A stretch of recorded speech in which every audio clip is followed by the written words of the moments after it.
capital city, but it's about ready to get warmed up here at Dunham.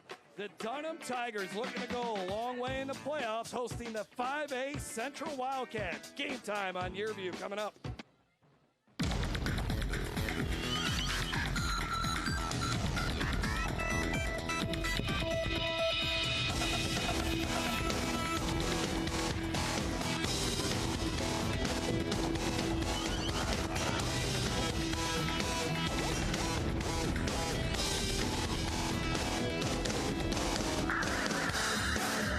The Dunham Tigers last season went 9-2 under head coach Neil Weiner. They featured two of the best high school prospects in the state of Louisiana. They will be taking on the 5A Central Wildcats, who went 7-5 last year, won a playoff game, and they are looking to advance even further this season. Hello, everyone. I'm Jeff Palermo along with Jason DeQuire. This is Game Time on YurView, formerly known as the Cox 4 Game of the Week. Nice little matchup here in week one of the regular season. Just set it up there for you a little bit. Dunham, a great season a year ago, won 9 games, losing to Newman in the first round of the playoffs by just 1 point. Central was fantastic last year despite all of the flooding, went to the second round of the playoffs, but the Central team looks a lot different this year. Yeah, they're not dressing out as many, and if you talk to Coach Edwards, he's going to say he's down on talent a little bit, but as long as Coach Edwards is on that sideline, Central is always going to be in the game. He certainly is, and he's going to be relying on Parker Evans. That is his quarterback for this game. Sam Ketterson, their quarterback that we were expecting to see start at the beginning of the season, broke his thumb, so they're relying on a running back to run the show tonight. Yeah, and this is going to be his first game starting quarterback, and they're really going to need him just to stay calm and make the throws. He's a big physical kid. He can run the ball, but they're not going to ask him to do too much. But in this spread offense, he is going to have some success completing passes. And the Dunham Tigers have two of the best players in the capital city, Mike Williams and Derek Stingley. LSU, Alabama, looking at both of these guys. Yeah, two of the top prospects in the country, really. But focusing on Mike Williams first, you can see just a specimen, 6'3", 265, and he plays quarterback. Coach Weiner says he's probably going to do 70-80% defense as well, but he's going to be the catalyst for them on offense. And then Derek Stingley, rangy, top prospect in the cornerback position in 2019. So there's a look at the key players for this one. When we come back, we'll bring in our third member of the broadcast crew, Jessica Province, and then kickoff from the home of the Dunham Tigers. This is Game Time on YurView.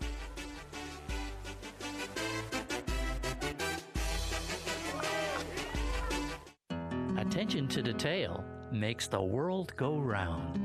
At Baker Printing, our approach to the printing business is very simple. Treat it as if it were your own. That's not always an easy job, but it comes from the top down in our company. We thrive on the unique jobs. Bottom line, we take care of our customers' projects as if they were our very own. At Baker Printing, attention to detail makes our world go round.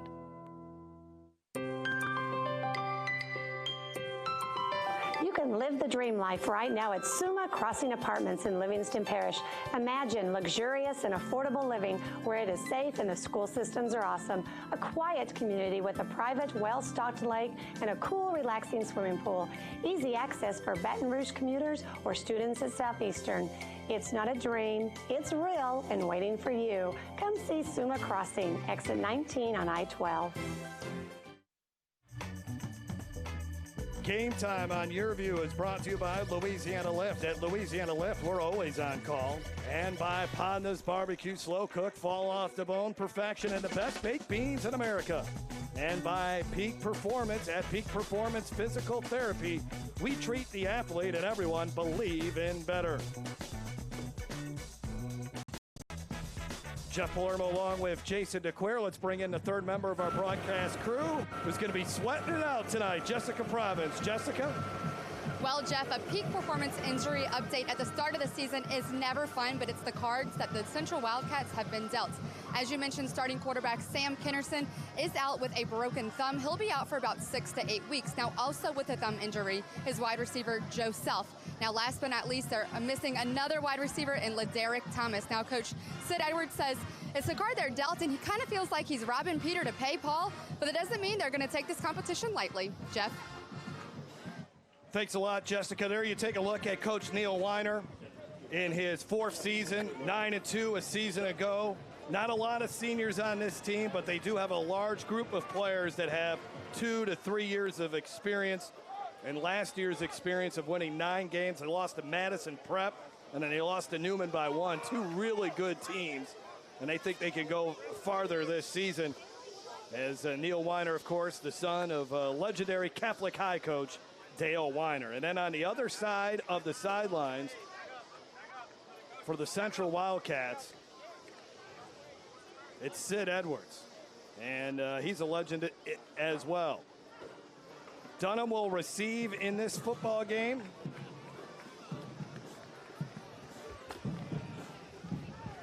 And Parker Evans, who will do a little bit all here tonight, he's going to be kicking it off. And you got to watch out for number 24, Derek Stingley. Ross Thompson also back there for Dunham, along with Jordan Roberson. This is week 1 of Game Time on YurView in Louisiana. Glad you could be part of the broadcast.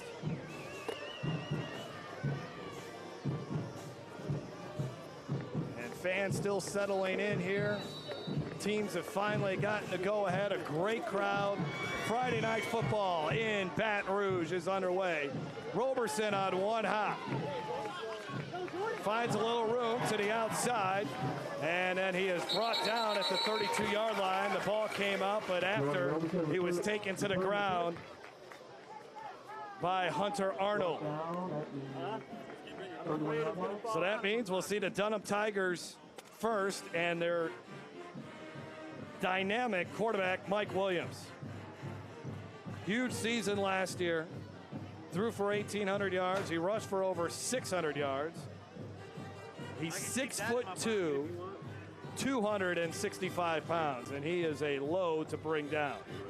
Traylon Mouton is the new running back for Dunham as he replaces Tony Huey, who's now off to Louisiana Tech. 1st and 10 at the 32 for Williams, and we have motion, and not the way you want to start the 2017 season if you're Dunham. Yeah, no, it looked like the right tackle may have jumped Howard over there on the right side. A little pregame jitters. They're going to walk this one back.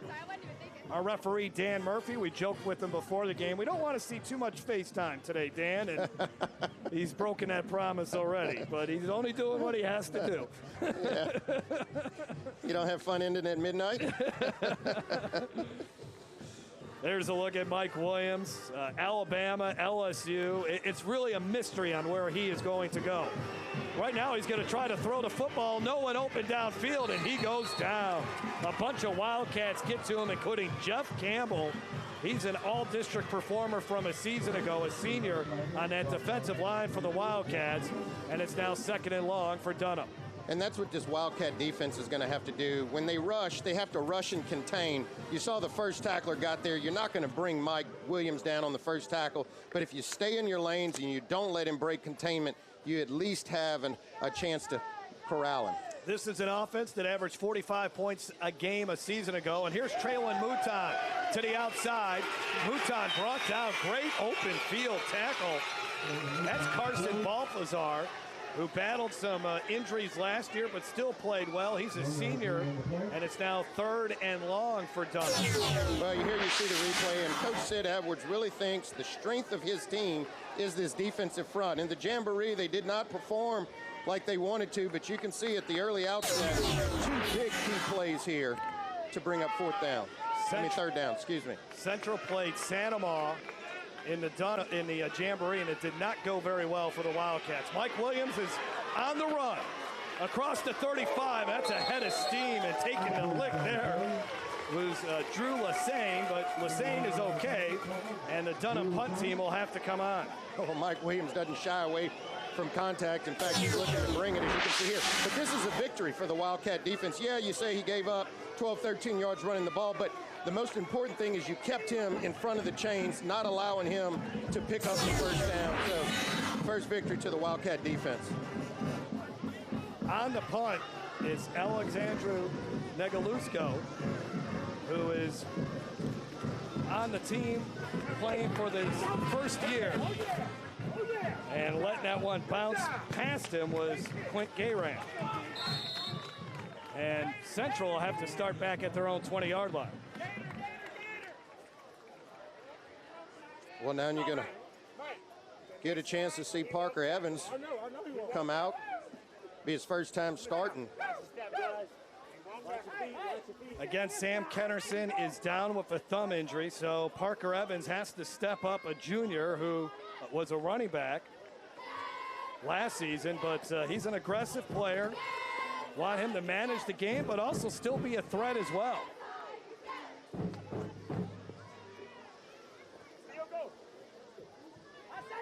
Good look at Parker Evans there. I mean, saw him in pregame warm-ups. A real good-looking football player, strong, tall, probably comes in about 6'1", 6'2" as well.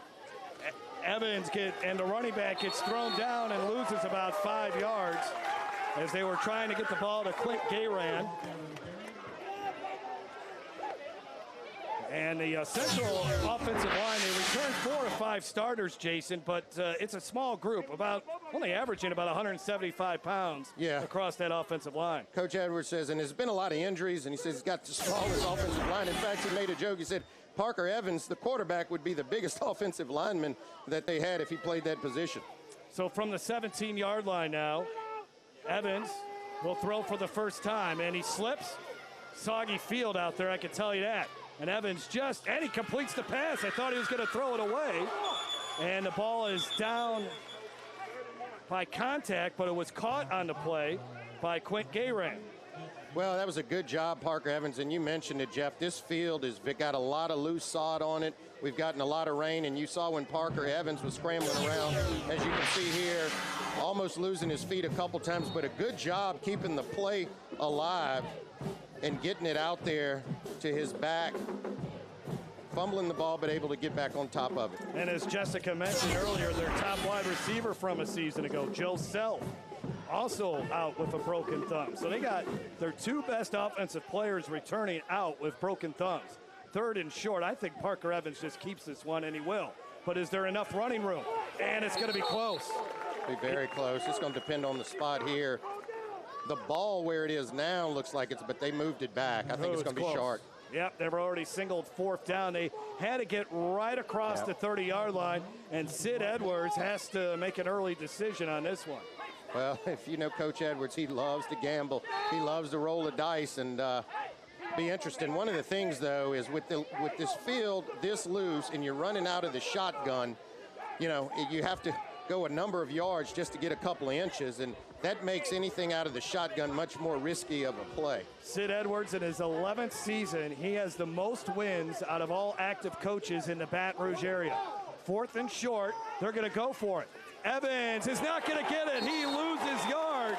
Thomas Brinson, the first one back there.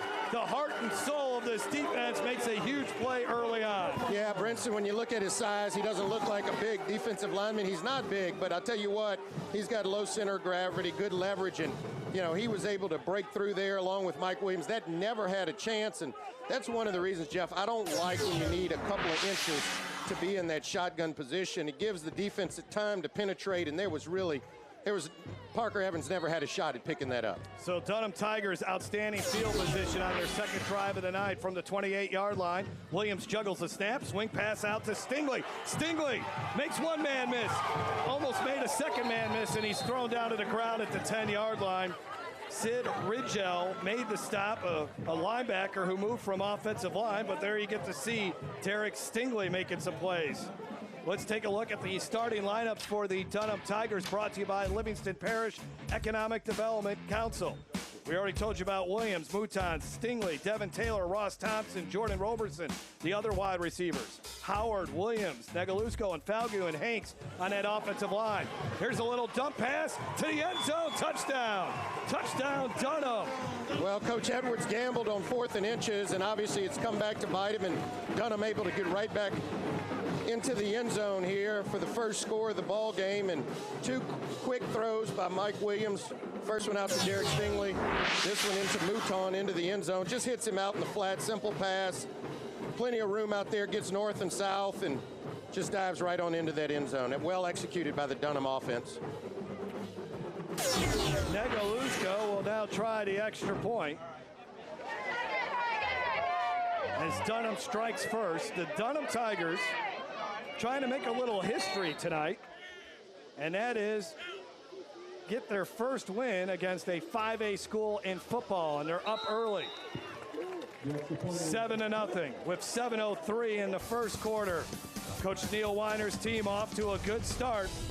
We'll take a break. Williams to Mouton. More Game Time on YurView after this. At Peak Performance Physical Therapy, we treat the athlete in everyone, from the three-point shooter to the three-piece suit. If your doctor prescribes physical therapy, ask for Peak Performance by name, getting you back in the game of life. Louisiana's best barbecue is Podna's, smoked to perfection for fall-off-the-bone good eating. Podna's Labor Day spread features ribs, chicken, pork, and 2 sides for only $24.95. That's right, feed 3 to 5 people for only $24.85. Available now through September 5th. Podna's, fast service for dine-in or drive-through, world-famous baked beans, and Party Pack headquarters. Remember the brand, Podna's, 2 locations, Florida, Don Moore, and Sherwood Forest at I-12. At Peak Performance Physical Therapy, we treat the athlete in everyone, from the Grand Slam hitter to grandparents. If your doctor prescribes physical therapy, ask for Peak Performance by name, getting you back in the game of life.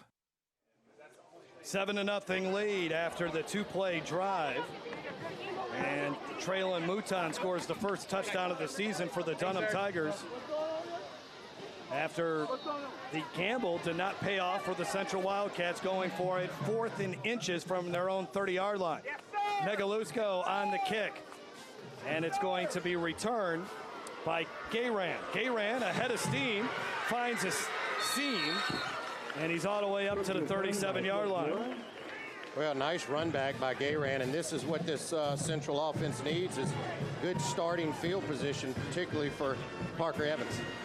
Let's take a look at the starting lineups for Central, brought to you by the Livingston Parish Economic Development Council. Brock Kaufman, Gayran, Murphy Jalen, Destin Franklin, LaDerrick Thomas is out, Devin, Dakota, Max Logan, and more. Jairus is the left tackle. The 2 seniors just 1 senior on this offensive line, and that's Jairus Moore, number 72. Logan Scott is a first-year player, and Dakota Dupree is the leader on that offensive line. Handoff here to Gayran, left side, and Dunham covers it up very well, maybe a yard, and that's about it.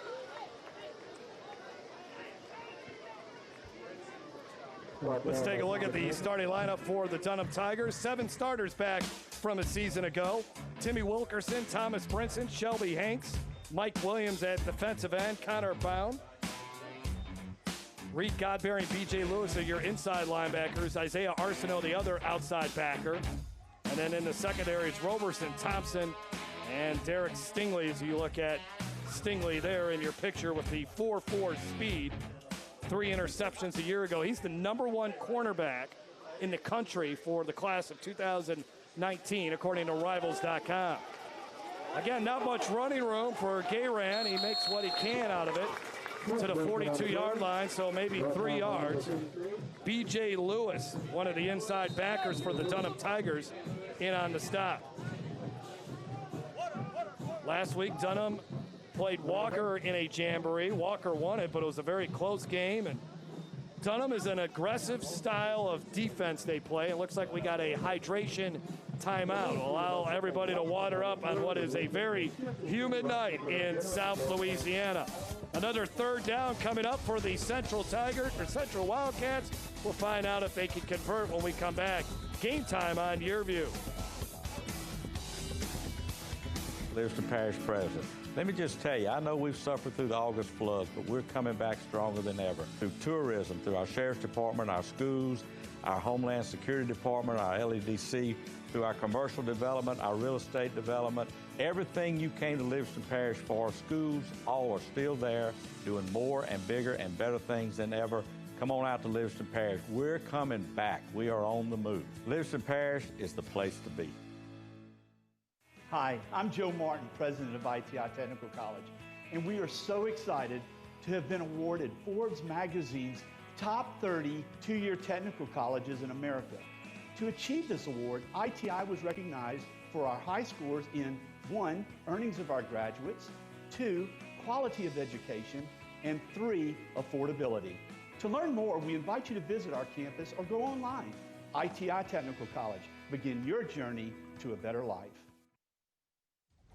Don't miss any of the action. Go to YurView.com football and sign up for the Game Time newsletter to get the previous week's highlights, stories, and recruiting news, along with a preview of next week's matchups delivered straight to your inbox. On the run is Parker Evans, but he stopped short of the first down by a yard or two. Well, the Sid Edwards try again here and go for it on 4th down. There is an injured player on the far side of the field.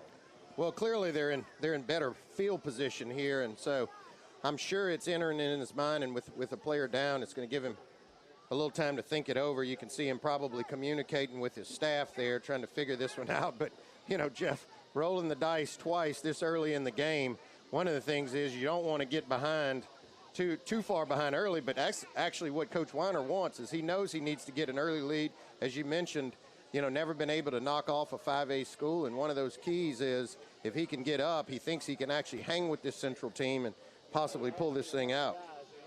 Connor Bowen is the man that is shaken up on the far side of the field. They got him up to his feet, having a hard time, though, trying to put any kind of weight on that left foot. Looks like they're bringing the punt unit out. Yeah, it's a long 2 yards. It is. And then, you know, you saw number 10, how quickly they can get it into the end zone. And what you got to be thinking here is make them drive the field on. You don't give them another short field. But look, I've played for Coach Sid Edwards. I know he loves the trick plays. He's from the Weiner school, too. Dale Weiner, that is. So be looking for some sort of trick play here, too, as well. And really, Bowen having a hard time getting off the field. And this is, when it comes to 2A football, Jason, they already have a couple guys injured. Their starting center is out. But when you get an injury like that, when these injuries start piling up, it's tough. You don't have the roster to make up for it. So definitely next man up. And the problem with that is sometimes one injury is a twofer because these players go both ways. So, you know, you may be losing your wide receiver and your cornerback when a person goes down. So Parker Evans back to punt, and the dangerous Derek Stingley back to return. Low snap, but a great punt by Evans. And it takes a bounce, and just like Jason DeQueer's 7-iron lands softly on that green, right? Yeah, as long as there's as muddy as it is out here, you know, the green is real soft, yes. And I'm lucky when I get my pitching wedge to stick like that. So 1st and 10 now for the Dunham Tigers at the 22-yard line. As you look at Mike Williams, who just tossed a touchdown pass. He threw 24 of them last year. This is his 3rd year in the offense, so he really recognizes defense as well. Better with his decisions when it comes to the run-pass option. Always keeping his eyes downfield, too, when he's on the run. Mouton is on the run, and Mouton is across the 35, and he's upended. But he picks up a 1st down. Good tackle down low by Jacoby Putman. Well, Mouton already in the end zone once tonight, and there you get a good look at him carrying the ball, and you know, looked real good there as a running back, getting through that hole, cutting to the outside, making a man miss, and keeping his feet going. All good signs of a running back. At the 37 now after the 1st down run. Stingley in motion out of the backfield. Williams under pressure. Williams is going to go down, or they'll stop him. We'll just say that. The refs will blow the whistle eventually. There's 3 guys trying to tackle the man, and he will not go down. Yeah. Let's take a look at the Central Wildcats defense. Again, brought to you by the Livingston Parish Economic Development Council. Baptiste, Lassane, Javante Winton, Jeff Campbell, Richard, Sid Ridgel, Lassane, Jacoby Putman, Hunter Arnold, Keenan Leachman's a really good athlete, and then Balthazar. Went up the middle on 2nd and long. Did the ball come out loose? Well, I'll tell you what, they are really dialing up Lassane. He's just the 2nd play in a row that he's blitzing, and he's really getting through there. He is the one on this play, if we see it again, who caused the havoc. But watch him coming from that linebacker position. You can see there, clear hole, can't block him, and that's where the havoc is. And actually, that ball comes loose, and fortunate to get back on it. Dunham has had a bunch of injuries on that offensive line. They've really had to shuffle guys in and around. Their offensive line coach, Terry Minor, has had a lot of different combinations during this preseason. And Coach Weiner has been impressed as far as how well they've held up. They put up a bunch of points last week in a jamboree loss to Walker. Well, when you got these two top prospects in Mike Williams and Derek Stingley, as long as they're healthy and they're playing both ways, you know, Dunham can compete just about at any level in high school football. Not sure what the conversation here. Maybe the yardstick on the other side. They're having a hard time getting it to third down. Well, thus far, it's been a smart decision for Coach Sid Edwards to punt the football, but this is a big down here. They can't give up a big one and try to get him in a third and long situation. From the 30-yard line, they need to get to the 47, so 3rd and 17. Williams under pressure again, and he goes down. Now the offensive line having a hard time. That was Caleb Baptiste. This is not a big defensive line for Central, but they're sure aggressive. Now, I think this is 3rd down coming up. I'm not exactly sure what happened there. Maybe they didn't. That other play didn't happen. Yeah. Inadvertent whistle is what I've been told in the press box. All right. Yeah, but it's 3rd down, and they're dialing up pressure. That time it was Baptiste, and you know, they're having fun back there. They're kind of picking where they're going to blitz from, all different angles. 3rd down and 20 now. Williams under pressure immediately, and he slips away from a couple defenders, and then here come the Wildcats. That's what you got to do. I mean, if you want a shot at disrupting Mike Williams, this time it's Jeffrey Campbell. I mean, you know, it's been Lassane, it's been Baptiste, and this time Jeffrey Campbell comes around that left end, and they just can't get a block on him, and he's in the backfield by the time Mike Williams looks up. You'll see it here. Watch on the left side of your screen, or your right side. Number 1, you see there, Jeff Campbell was in there first. Negalusko, it's a punt. Zone at 9-yard line. Low snap, can't handle it, just falls on it at the 7-yard line. And we really haven't talked about it, Jason, but it's one of your favorite subjects, being a former kicker. Special teams are so huge early on in the season, and you see so many mistakes early on in the year in special teams. And it'll cost you games, as we saw last night. And this really, you know, the field position is bad, but this is a play you would hope that your punter can scoop up. You got to look at it. It was not a good snap, but with the field and the conditions the way it is, anything low and on the ground is going to be even more difficult to handle. And so, really, it's like trading turnovers, although technically not a turnover. Now Central's going to have an opportunity to capitalize and tie up this football game. Negaluso came out to be a kicker, but he's also the starting center, but he's also the goalie on the soccer team. But this is his first year playing football. Leachman is now in at quarterback, and Parker Evans. And this was what Sid Edwards told us we may see. Parker Evans may line up at running back, and he may put Keenan Leachman, a 3-year starter, in at quarterback, and that's what we have right now. Look, I was joking at your last comment. Negluso came out to be a kicker. I could see that conversation with Coach White. We don't have just kickers out here. You're going to have to play something. You're going to have to play something else in Division II. So Leachman now in shotgun formation with Evans to his left. Leachman rolling out, throws to the back of the end zone, just too far for his intended receiver, which was Brock Kaufman, who's more of a blocker, but on that play they were looking to try to hit him in the back of the end zone. Now 3rd and goal for the Wildcats, trying to take advantage of this gift that's been presented to them. Well, and you mentioned down you got Leachman in. He also plays cornerback, so I guess down here he's going to be faster, a little bit quicker, and you know, obviously Coach Edwards thinking that he may be able to use him with his legs a little bit more and getting to the outside than Parker Evans. 1 minute to go in the opening quarter. Wildcats looking to get on the board for the first time in the 2017 season. And Leachman's got to rush out of there. Yeah. Leachman's got it. He'll walk it to the end zone. Touchdown, Wildcats. And I think this is exactly why Coach Edwards made the change. And, you know, he's going to figure it out. He doesn't have his starting quarterback, but he's going to use the skills that he has between the two quarterbacks and try to put him in the right places at the right time. And this time he inserts Leachman and drop backs, looks to throw, and he knows, look, if there's nothing there, I can tell you, Coach Edwards is telling him, go get it with your legs, big guy, and he sure does, and able to tie it up. Look at the job the right tackle for Central did. I think that's Jarris Moore. Just holding Mike Williams just enough so that Leachman can get around him, and he's in the end zone. How would you like to draw that assignment tonight? I would not sleep well the night before.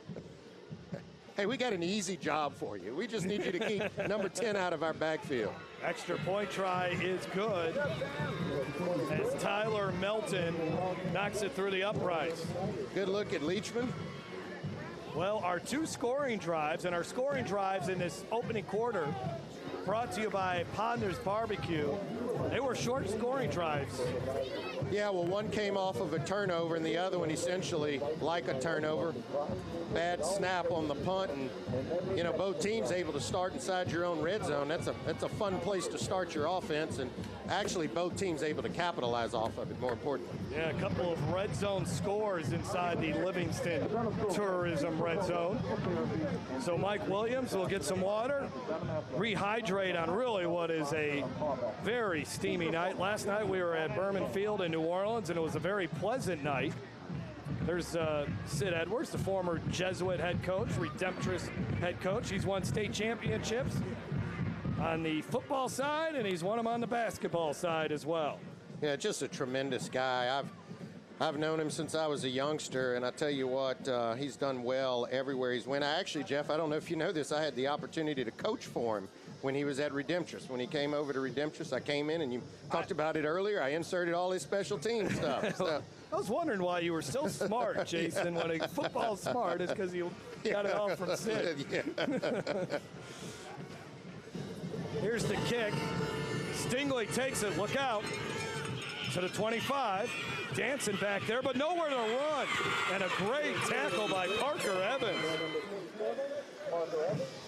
Well, you sense a little momentum shift? Yeah, I mean, here goes the replay, and anytime you can wrap up Stingley, you're doing something, because this guy can really run. Yeah. He's got all the moves out there and a great returner, but I'm going to tell you what can slow you down, and that's his turf. And Jeff, as I look at this game, you know, it wasn't as chopped up, but we hadn't even gotten through the first quarter, and you can see it really, a lot of divots out here on this field, and it's going to be even harder as the game progresses to keep your footing.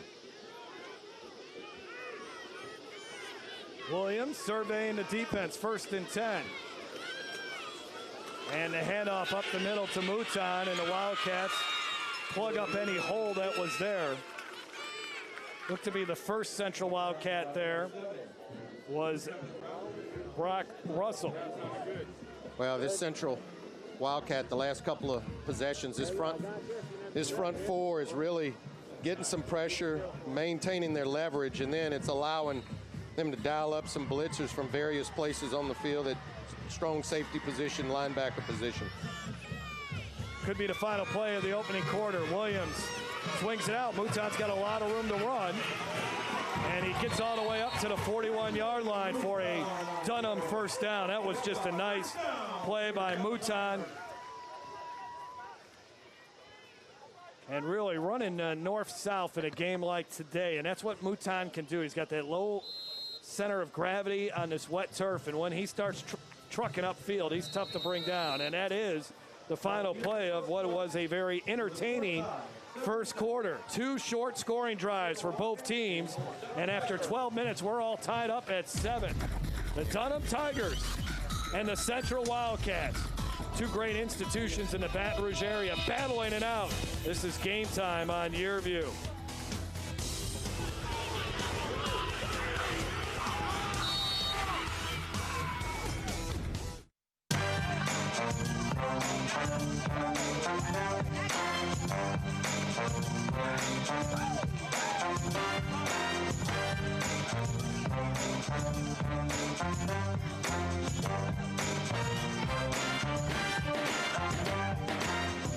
Game time on YurView. Rummel at Escambia live. Friday at 7 p.m. Brought to you by Louisiana Farm Bureau Insurance. Real service, real people.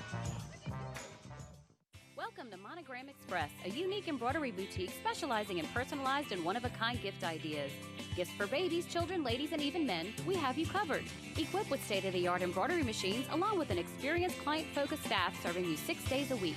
Check out the area's largest selection of letters, designs, and thread colors. We're your one-stop embroidery shop, handling personal, corporate, team, and school logos, and you're welcome to bring in your own items. Conveniently located at 2109 Veterans. Monogram Express makes your ordinary gifts extraordinary. Game time on YurView is brought to you by Pondner's Barbecue. Slow cook, off the bone ribs. Also brought to you by Gary Lewis Properties, from apartments, condominiums, and townhomes. Gary Lewis Properties, a top provider in Baton Rouge of residential and commercial property for rent. And ITI Technical College, your key to a better life. Jeff Palermo, Jason DeQuire, and Jessica Province down on the field. 1st and 10 here for the Dunham Tigers. You get yourself some Ponders before the game, Jason? Absolutely. One of my favorite sponsors. I had it all, man. The coleslaw, the pulled pork, the chicken. Best baked beans in America. Look, I love some barbecue. 1st and 10 at the 41. Do they do barbecue good in Chicago? They do. They do. They certainly do. Mouton once again on the carry, running hard right up the middle of that defense. He ran into Drew Lassane, who pushed him back. But another 5 yards for Mouton. He was a linebacker last year, what Mouton was, and they're really expecting some big things from him. Good at catching the ball out of the backfield. We saw that in the opening quarter as he caught a touchdown pass. And Mouton's definitely a guy that could play at the next level. And Lassane's having a nice game for Central, and an important game for him playing linebacker. We're in number 99, so it's a little weird, but he's playing that middle linebacker, and he's getting a lot of action between Mouton and Williams right now. 2nd down and 5. Williams just able to break away from a couple of tackles, and he's off to the races. Look out. Nobody's going to catch him. Touchdown, Mike Williams. You tell me 265 just ran like that? My goodness, my goodness, my goodness. That's unbelievable to be that big and have that much speed, and you can see why he's grading out so high at the next level, and really almost a busted play here. Kind of a little mesh with Derek Stingley, and then Central gets a good shot at him right there, but that's why you have to bring so many hats to the ball, and then, man, that's a locomotive coming at you. LSU, Alabama, Florida, Texas A&M, all wanting Mike Williams to play at their school at the next level. He is a senior. He'll obviously play defensive end or linebacker at the next level, but a lot of comparisons to Kendall Beckwith, who starred at East Feliciana and then, of course, starred at LSU. Beckwith was a quarterback as well, and both coming from small schools. East Feliciana on the 2A level, Dunham at the 2A level, playing both ways. So there's a lot of comparisons between the two. And, this is it for Williams as far as being a quarterback, Jason. Number 7 on the defense, penalty is declined. He's been a quarterback since the 8th grade. He started out at Redemptress. Redemptress closes, comes on over here to the Dunham Tigers, and he has been a fun player to watch. Yeah, and I mean, he really throws the ball well. I mean, he possesses good skills as a quarterback, but just as you mentioned, at the next level, they're really going to be figuring out where his key spot is, whether it's on the end or at the linebacker position. But good look at Big Mike, and here he is again, operating in that Wildcat, getting out there and taking it to the house. When he was 13, he was too big to play football, but he's the right size right now. We'll be back after this. At Peak Performance Physical Therapy, we treat the athlete in everyone, from the Grand Slam hitter to grandparents. If your doctor prescribes physical therapy, ask for Peak Performance by name, getting you back in the game of life. Hello, this is JT with Livingston Tourism. I just want to encourage you to come out and see us. We're just east of Baton Rouge on Interstate 12. We have Bass Pro, beautiful hotels, RV parks. So if you're looking for just a weekend getaway, you can come see us. Or if you're just traveling, stop by. We have restaurants, shopping, antique district, Jubin Crossing, golf. Anything you want to do, we have it here in Livingston Parish. So come see us. For any of our events, you can visit us at livingstontourism.com or on social media. At Peak Performance Physical Therapy, we treat the athlete in everyone, from the three-point shooter to the three-piece suit. If your doctor prescribes physical therapy, ask for Peak Performance by name, getting you back in the game of life. Mike Williams has thrown a touchdown pass, and he's ran for one in this contest. And the Dunham Tigers leading the Central Wildcats 14-7. This is Game Time on YurView. Jeff Palermo, Jason DeQuire, Jessica Province down on the sidelines. Good end over end kick. And it'll be a return by Gayran. Gayran straight up the middle. And a nice return up to the 34-yard line, about a return of 32 yards. And that's where the Central Wildcats will start up this drive. And the Central, they got a touchdown on the board, Jason, but they have yet to move the chains. They do not have a first down in this contest so far.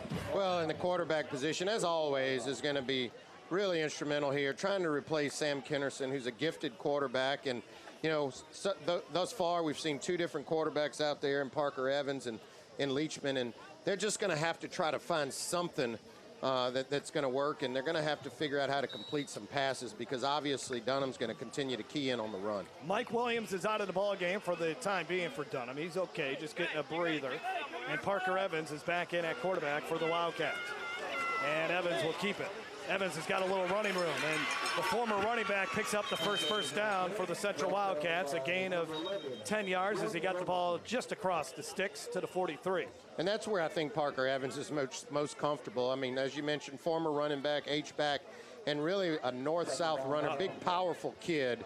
And, you know, that's a great pickup on first down. There is a flag, though, and it's an illegal motion on Central, so take away the first down, and they're going to be backed up 5 yards. Now you finally get something positive offensively, and you have an illegal procedure penalty. Yeah, you can't have that, and, you know, wipes out a real good gain on first down. And when you have an offense that's struggling, you really don't want to be behind the chains here.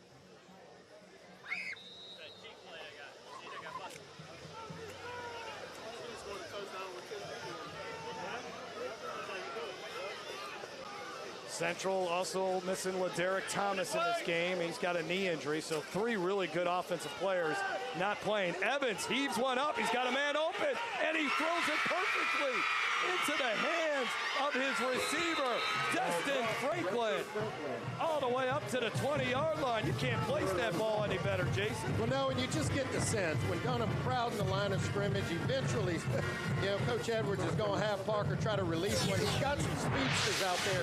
Destin Franklin is one of them, and, you know, just lulls them forward and then lets it go, and you can see Franklin by himself out there, and a great throw by Parker Evans. Not trying to do too much, but just getting it out there to his receiver so he can make the catch. Big gain there for Central. If he looks small, he is. He's not much bigger than 5 feet tall, but he made a nice grab there. So now 1st and 10. Central, after their best offensive play of the night, at the 22-yard line.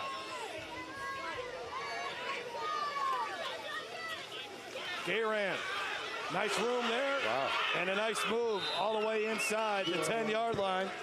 Wrapped up and brought down by Isaiah Arsenault, but that was a nice run there from Quint Gayran. I'll tell you what, over the last 2 games we've seen some really good running back play, and here's another one. Watch right here. This is the cut right there. Boom. Oh. A little ankle breaker situation going on there. Devin Taylor will have to readjust his knees after that play. It is 1st and goal. The ball inside the 10. Gayran running hard again, left side. Touchdown, Wildcats. And can you believe this is a first-year running back? He was a big-time baseball player, center fielder. Coach Edwards was out there recruiting on the Central baseball field, and he found a good one in Quint Gayran. And you can see he's had a couple good runs here and able to get it into the end zone. Just good north-south running there right off the tackle. first year playing football, it looks like a seasoned vet finding that hole. We might have a track meet. I know the field conditions are not calling for a track meet. It's a little muddy out there, but we may have a track meet developing between these two schools. First ever meeting between Central and Dunham. You don't see too many 2A and 5A schools get together, but two coaches that know each other well figured, you know what, let's tee it up and see what happens in week number 1. And they couldn't find an opponent for week 1. So, it was just a match that worked out. Sid Edwards piecing it together. He's got a lot of offensive weapons not playing in this game, but he's got Gayran running. And that's a good thing for Central. We'll be back on Game Time YurView. Okay, listen up. I know you offer great auto rates, local agents, fast, friendly claims, but do you want to be a legend? You got to get tough, kid. When I'm done with you, nothing's going to keep you down. Great talk, Brett. Can we get back to your auto quote now? All right, sure. Great. Get great auto rates and local agents at favrates.com from Farm Bureau Insurance. How about some water? No, thanks. I'm good. Hi, I'm Joe Martin, president of ITI Technical College, and we are so excited to have been awarded Forbes magazine's top 30 two-year technical colleges in America. To achieve this award, ITI was recognized for our high scores in 1, earnings of our graduates, 2, quality of education, and 3, affordability. To learn more, we invite you to visit our campus or go online. ITI Technical College. Begin your journey to a better life. Central Wildcats dance team. And it's been a fun one so far from Dunham Stadium, right off of Segan Lane here in Baton Rouge. Jeff Palermo, Jason DeQuare, and Jessica Province down on the sidelines on a warm and humid September night in South Louisiana. 14-14 is our score as Parker Evans puts a leg behind it. And taken inside the 10 by Stingley. Stingley got cut down at the 26-yard line. Second time they did a nice job bringing him down before he can really get going. Isaiah Rankins on the stop there, and he's a very excited young man being a sophomore. Let's look at this long pass by Parker Evans. I didn't know he had it in him, Jason. Well, yeah, and he doesn't try to do too much. It's a great play call as Dunham's starting to crowd the line of scrimmage and just lays it out there to where his man, Destin Franklin, can run under it. And then, following it up, Gayran's had a good night already running the football and able to get right back in the end zone. Another quick strike by the Central Wildcats. And that is our touchdown recap brought to you by Gary Lewis Properties. No running room at all there for Mouton, who tried to stretch it to the outside. Once again, Drew Lassane was back there in the backfield, and Mouton hobbled a little bit after that big hit he took. And Jeff, I'm kind of sensing the same thing here for Dunham. You've seen a lot of their plays have been right around the line of scrimmage. Yeah, Mike Williams was able to break one off, but they really haven't challenged downfield yet. They really haven't looked for the deep ball, and you could kind of sense that may be coming. He lost about 5 yards on that run. Williams zips one, and it's caught. Trying to get a head of steam up the field, but not much there for Reed Godberry, who also plays on defense. And he's going to be about 4 yards shy of the first down. More Drew Lassane there. He's got a little, with the number 99 there, he's got a little J.J. Watt, miniature J.J. Watt look. But he's a big kid. Yeah. I mean, he's a tall kid, and I tell you what, he's wreaking havoc like Mr. Watt. 3rd down and 4. Wonder if he can raise money like J.J. Watt. Yeah, that's it. That's amazing, man. It takes a lot of money to start off with. It's easy when you throw in $1 million and you say, match me. 5-yard penalty, replay 3rd down. And with that, all our hearts, thoughts, and sympathies go out to all those affected by Hurricane Harvey, Tropical Storm Harvey, and going to be some tough days ahead for the Houston area, that's for sure. Yeah, you're talking about one of the biggest metro areas in the country. There's going to be a lot of recovery, and folks in this area know all too well about that. 3rd down and 8. Williams Scrambles out of there. Williams nowhere to run, though, and he is taken down. That's what you need. You need two players to bring that big boy down. And one of the defenders there, Todd Lassane, got there. And then also the first man that got to him was Jeffrey Campbell, an all-district player from a season ago. And you look at Williams, he looks a little winded. You got a 2A team here, a lot of guys going both ways. And you see that pressure here coming by Lassane. And the good thing here, you see Jeffrey Campbell, they contain. They don't try to do too much. You got Lassane coming from one way, Campbell coming the other, and that's what you have to do with Big Mike, is you got to contain him and not let him out the pocket. Macaluso ready to punt this one away. Back to return for Central's Quick Gayran, who had a touchdown run last time he touched it. This time he, almost, whoa. Oh, boy. That's dangerous. That'll give you a heart attack. I heard on our field mic somebody screaming, "What are you doing?" Hey, remember, this is the first time he's played football. He's returning kicks, and he'll learn, but this is one of the ones where you got to, when you're back there, you got to make a decision and move on. I mean, either get away or field the ball, but that in-between stuff is what will cost you, and you can see that ball almost hit him on the ankle. Ross Thompson hustling down there to down it for the Tigers. So 1st and 10 for the Wildcats, a chance to take the lead for the first time tonight. And they got some confidence after scoring a touchdown.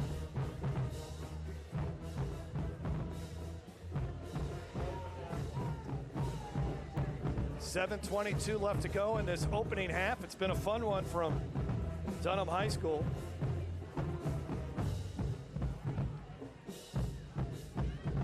Getting a new ball on the field is the slight delay, and now we're ready to go.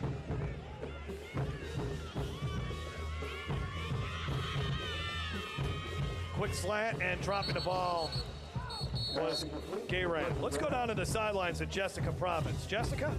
Well, Jeff, I always say that it takes a village to run a Friday night football game, but I tell you what, that village is getting bigger and bigger, especially over on the Central sideline. I was introduced to 5 guys that call themselves Big Brothers. I asked them who they were big brothers of, and they said the cheerleaders. Their job is to stand on the sideline and run the flags. I asked them what the requirements were. They said nothing, but they're not accepting applications. Kind of a selective club, Jeff. You're a stylist. What do you think of the jean shorts? You like that? I think you should need to be sporting that at the Superdome tomorrow night. Walking around like that. Yeah, mine would have to be a little bit longer, Jeff. To your ankles, right? Yeah, there you go. Look at that. Yeah. But that was a style back then. I'll tell you, growing up, the whole jean short thing was a style. All this stuff is coming back in, the haircuts, the mohawks, all, it's hard to keep up. Central a little down on numbers. The one guy that's got kind of the bigger legs, Sid Edwards, is going to talk to him after the game and say, why aren't you playing football? Yeah, that's right. 3rd and 9 here. Big brothers. Now back in at quarterback, it's Keenan Leachman. Leachman. He's got room to run if he wants to take it. Instead, he throws it, and here we go. Gayran out in the open field. All the way down to the 33-yard line. How about that? Well, quarterback by committee, and again, kind of shuffling quarterbacks in and out based on the matchups that Coach Edwards is seeing. And this time, Leachman really does a good job, and you think he may take off, and then watch him just float the ball in right behind there. Gayran catches the football, and what an unbelievable touch pass. And, one of the things they were trying to work on with Parker Evans is touch. And obviously on some of those plays, they'll bring Leachman in because it looks like he has a little bit better touch with the football. Neither team had school on Tuesday as everything was closed that night. Or was it Wednesday? It might have been Wednesday. Here's Gayran on the run, and Gayran, another positive pickup. But because of Tropical Storm Harvey, no class on Wednesday. And Central's trying to develop these two quarterbacks between Evans and Leachman. And I asked Sid, they didn't have practice Wednesday because of no school. Thursday, they finally were able to get outside and actually throw the football. Tuesday and Monday, they were practicing indoors because of the weather. But this offense is starting to look like a well-oiled machine midway through the second quarter of the first game of the season. A water hydration timeout. 14-14 is the score, but the Wildcats are on the move. You're watching Game Time on YurView. At Peak Performance Physical Therapy, we treat the athlete in everyone, from the blue chip athlete to blue collar worker. If your doctor prescribes physical therapy, ask for Peak Performance by name, getting you back in the game of life.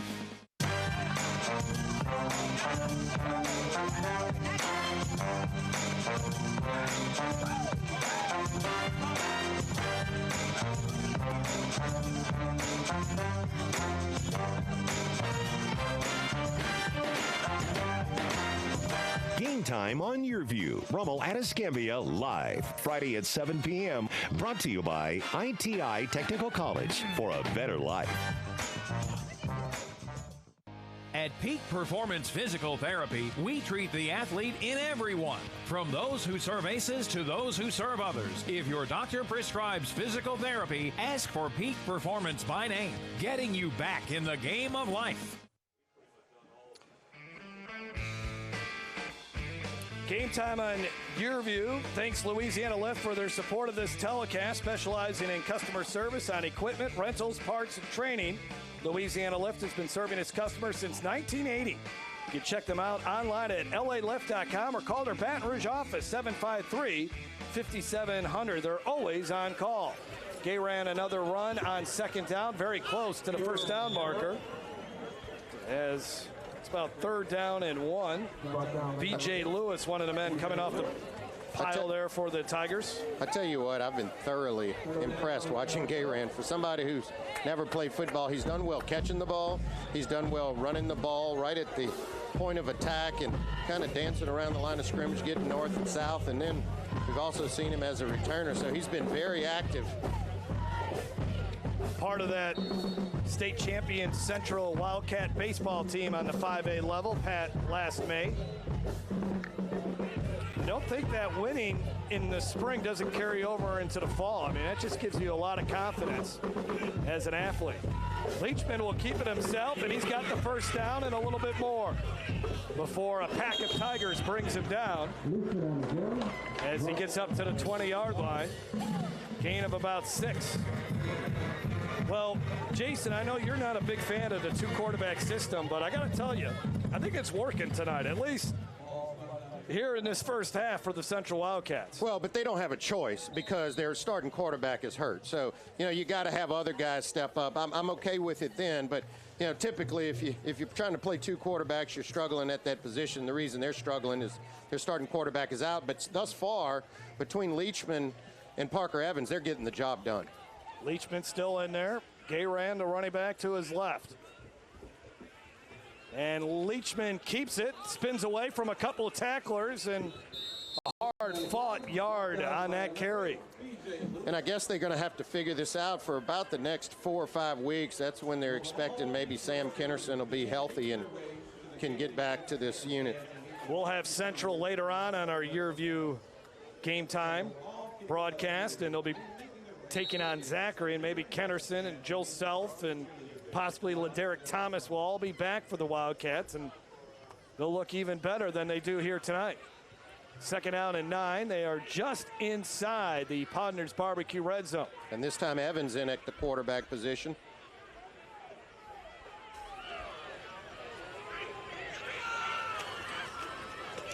Gayran spins. Wow. Now, straight ahead. Look at this. Number 22 is putting on a show. Impressive. Impressive. You know, Coach Edwards describes him as tough as nails, center fielder for baseball. And looking at Gayran, you would never have thought this is his first time playing football, but the way that he's running the football is just phenomenal. Watch the movement right here at the line of scrimmage to get out of that. A spin move, and then north and south, taking it to the house. Do you have to do that spin move in baseball, Jeff? I mean, when does the center fielder learn that? A ball's hit over his head. I bet he gets back on the ball pretty quick. I tell you what, right now he's the MVP. Tyler Melton to try to give Central a 7-point lead as the Wildcats are in front for the first time tonight. And Dunham has to regroup a little bit. They have taken a pretty good body shot here in the second quarter. Thanks to 2 touchdown runs by Quint Gayran.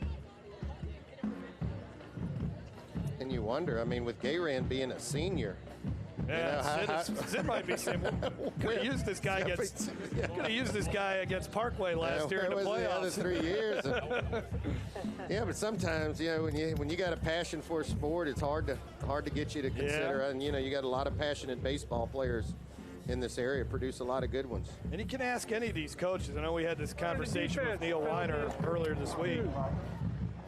These guys that are on the fence on whether they want to come out or not, and obviously coaches are recruiting players within their school all the time and kids that they think could excel on the football field. But if you're not committed, if you're not 100% committed, this isn't the right place for you. Yeah.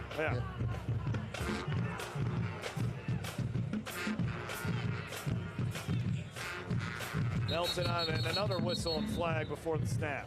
And the other thing, too, with Gayran's size, he's probably thinking, I could be decent, good football player, but what's really the chances at my size? And I guess at baseball, he's probably thinking the height's not going to be as much of a factor.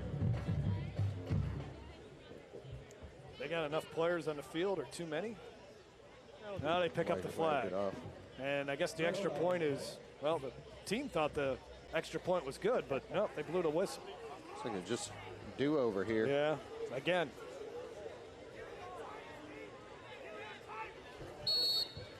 Melton's got a strong leg.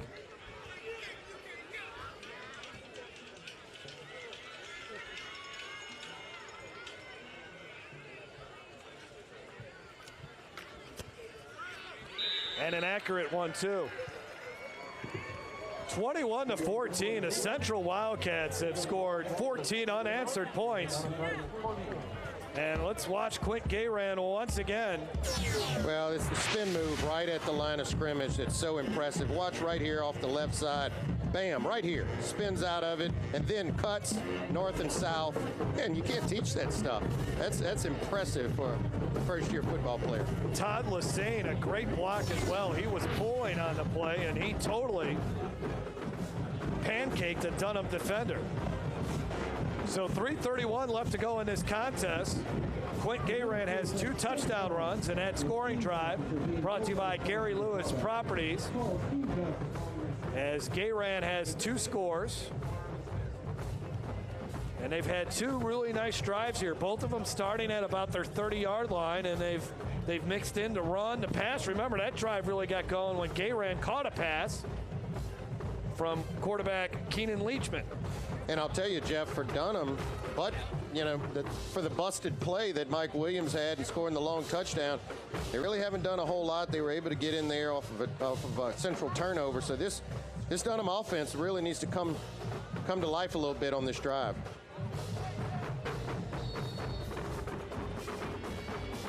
Melton's kick. Line drive. Stingley can turn this game on one play if he can get his footing, and he can't. You can see from the screen there, that side of the field is really just getting eaten up. You see a big divot. There's another flag come into the screen. It's got to be too much extracurricular after the play.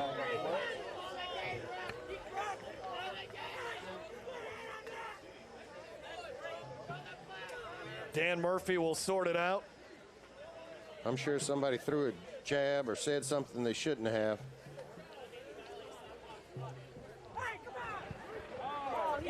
Dead ball, personal foul. 24 on the receiving team. Half the distance to the goal.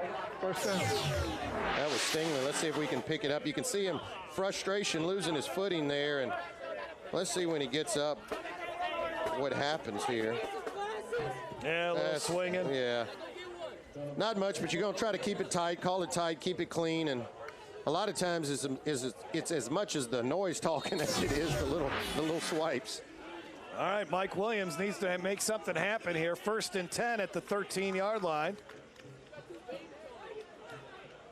Neil Weiner, the head coach and also offensive coordinator, motioning in the play or signaling in the play. Williams pump fakes. Under pressure, and down he goes. Jeffrey Campbell in on another sack. There's been a bunch of them tonight. Yeah, and that's one where Mike Williams really just has to understand where he is and get that ball out when you're back in your own end zone. I know he was covered there, but you know, you got to get rid of that football. Coming from the weak side is Jeffrey Campbell there, and bringing Mike Williams down that time. Down at the 6, so 2nd down and 16 from the 7. Handoff, Mouton, and they are all over him. And that's dangerous. I mean, they're playing with the goal line there, and very close. If he gets knocked back, you're almost talking about a safety, but that ball can't be but on about the 1 or 2 yard line down there. Drew Lassane and Carson Balthazar in on the stop. And boy, Central, if they can stop them here, they're going to have outstanding field position. It is 3rd and long. Well, my bet is number 10 may just keep this ball and try to get as much as he can. Make sure that they've got some room to punt it if they have to. 3rd and 20. Williams looking for a little seam and not much. Yeah. Hit right at the 5 yard line. Coming up and laying a lick on him was Sid Rigel. Well, this offense right now is sputtering a bit, and I know Coach Weiner's going to have to figure it out and talk with his unit, get something going here. But that was not a good series, and this is going to give Central outstanding field position. Really, since the long touchdown run by Mike Williams, they have not done anything, has that Dunham offense. No, and that first score was off of a turnover about the 15-yard line, and so they're changing their return men here. We saw Gayran let a ball kind of wobble around back there. This time it's Leachman, and he's dangerous. Negalusko from the shadow of his own goalpost will punt this one away. Remember, they've already had one bad snap, so here you got to be careful. That is one of the turning points of this game. Gave Central an excellent field position, and they scored a touchdown. And now, what do we have? I don't know if somebody called the timeout. I see the Central coach is way out on the field. Neil Weiner says, I didn't call timeout. Maybe they did, and I think the Central looks a little confused as to what they want to do. I think they were trying to figure out, do we want to go and put pressure on this thing, or do we want to set up for the return? And you can see now Leachman has come way up. He was dropped back, and he's come way up. They may be looking to sell out here and really try to dial up the heat and get a block. But Leachman can't be but about 20 yards from the line of scrimmage. He's starting to retreat a little bit now. And it's blocked. That's exactly what it was. Touchdown, Wildcats. Yep. They dialed up the heat there. You could see them. That's what they were doing during that timeout. They were trying to make sure that they had their personnel set. The main thing is you don't want to rough the kicker, and they did. They pulled that off perfectly. You can see the celebration there, taking it right off the foot of the punter and able to cover it for a touchdown. See who gets in there. And Mike Williams is not even, they weren't even ready for the snap. Look at Mike Williams. There's two guys that didn't even know it was going to be snapped. A lot of confusion. And I think that was Hunter Arnold who was able to get in there and get it. Yeah, Hunter Arnold blocked it. I wish I can identify who number 33 is, but we don't have a number 33 on our roster for Central. But oh, that's Burnell Williams. Burnell Williams. Okay, Burnell Williams is number 33. And that's their speedster. Yeah. So, when you're putting him on the field, you're putting one of your fastest players, they're dialing up pressure. And you can see Coach Weiner, he is not happy about something. I think he's wondering when they stopped the game, he thought maybe it was him calling a timeout. There was some confusion as to who called the timeout, and perhaps he's thinking that's what kind of threw the rhythm off there. But he is not a happy camper. Wow, two big special teams plays here. One, a high snap that set up the first touchdown of the night for Central. And then here's the block punt. And again, look, you got two guys back there ready to protect that are not even, but it didn't even matter really, because it was the great job by Central's Hunter Arnold. I mean, Arnold was blocked by the protector anyways. I'd have to look at it again to see right where he was at the line.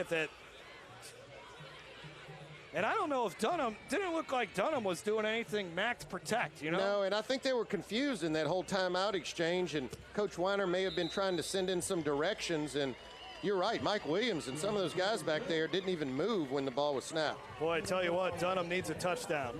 They need something positive. 21 unanswered points now for the Central Wildcats as they have taken off here. And the Dunham Tigers really definitely need to regroup, but Neil Weiner would feel a lot better about things if his offense can put something together in the final minute of this opening half. Well, one of the things and the adjustments that I think Coach Weiner's going to have to make with his offense is he's going to have to challenge downfield some. Right now, that defensive front for Central is doing an excellent job containing the run as well as containing Mike Williams. So all that lateral stuff, Central is kind of taken away, and so they're going to need some of their receivers to get down the field and make some plays. Central was able to open up things offensively by throwing a couple of deep passes, and maybe not necessarily in this drive because Central's going to be guarded against the pass. But once the second half begins, maybe we'll see Dunham try to open it up a little bit more instead of Mike Williams right, Mouton left. They need to get something a little bit more vertical going. Or just swing passes. That's really what it's been. It's either been off the option, the read option, the running game, or just swing passes to the outside. And look, these two coaches know each other very well. Coach Weiner played for Coach Edwards, and they also coach together and run very similar offenses. In fact, Sid Edwards gave Neil Weiner his first job. We'll have Jessica tell you about that later on in the broadcast. And here's Stingley. Stingley, he's loose.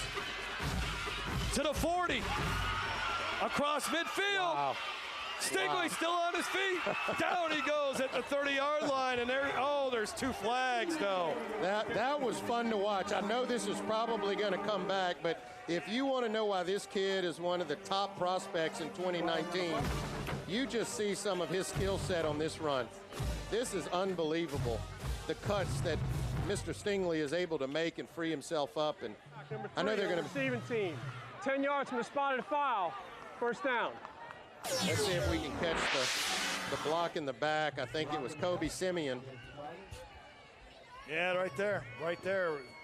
Kobe Simeon, he called it, Jason. And I know it's coming back, but watch these moves right there. And this is beat up turf and sod, and he's able to do that kind of stuff. I could only imagine on a dry field, but if you want to know what he's capable of in the return game, you just saw a glimpse of it. We never got to our ITI Technical College keys to the game because of some technical difficulties in the truck, but one of them was don't get stung by Stingley. Yeah, well, you saw the sting coming right there, and you're lucky that that was just a little bite that you were able to clean up. There you look. This was the keys to the game for Central. Parker needs to make plays. He's done that. They've wrapped up Williams other than one play. Done a pretty good job. And they don't let Stingley sting you. They barely survived that one. So. Well, the 1st and 10 now for Dunham at the 28, 40 seconds left. Williams under pressure again. And Williams is just going to throw it up and is caught, I believe. No, incomplete. Wow, you're right. Dangerous isn't the word for that. Well, and I know Mike Williams is your senior, but he's a little rattled right now. And we've got 29 seconds into the half, and Coach Weiner's going to have to take him and settle him down because he's made some ill-advised throws and plays in this game, and that was one of them. I mean, when you're down 2 scores, the last thing you need is a toss-up in your own territory that could have been returned for another touchdown. So they need to calm down, get out of this half without any other major mistakes, and just regroup.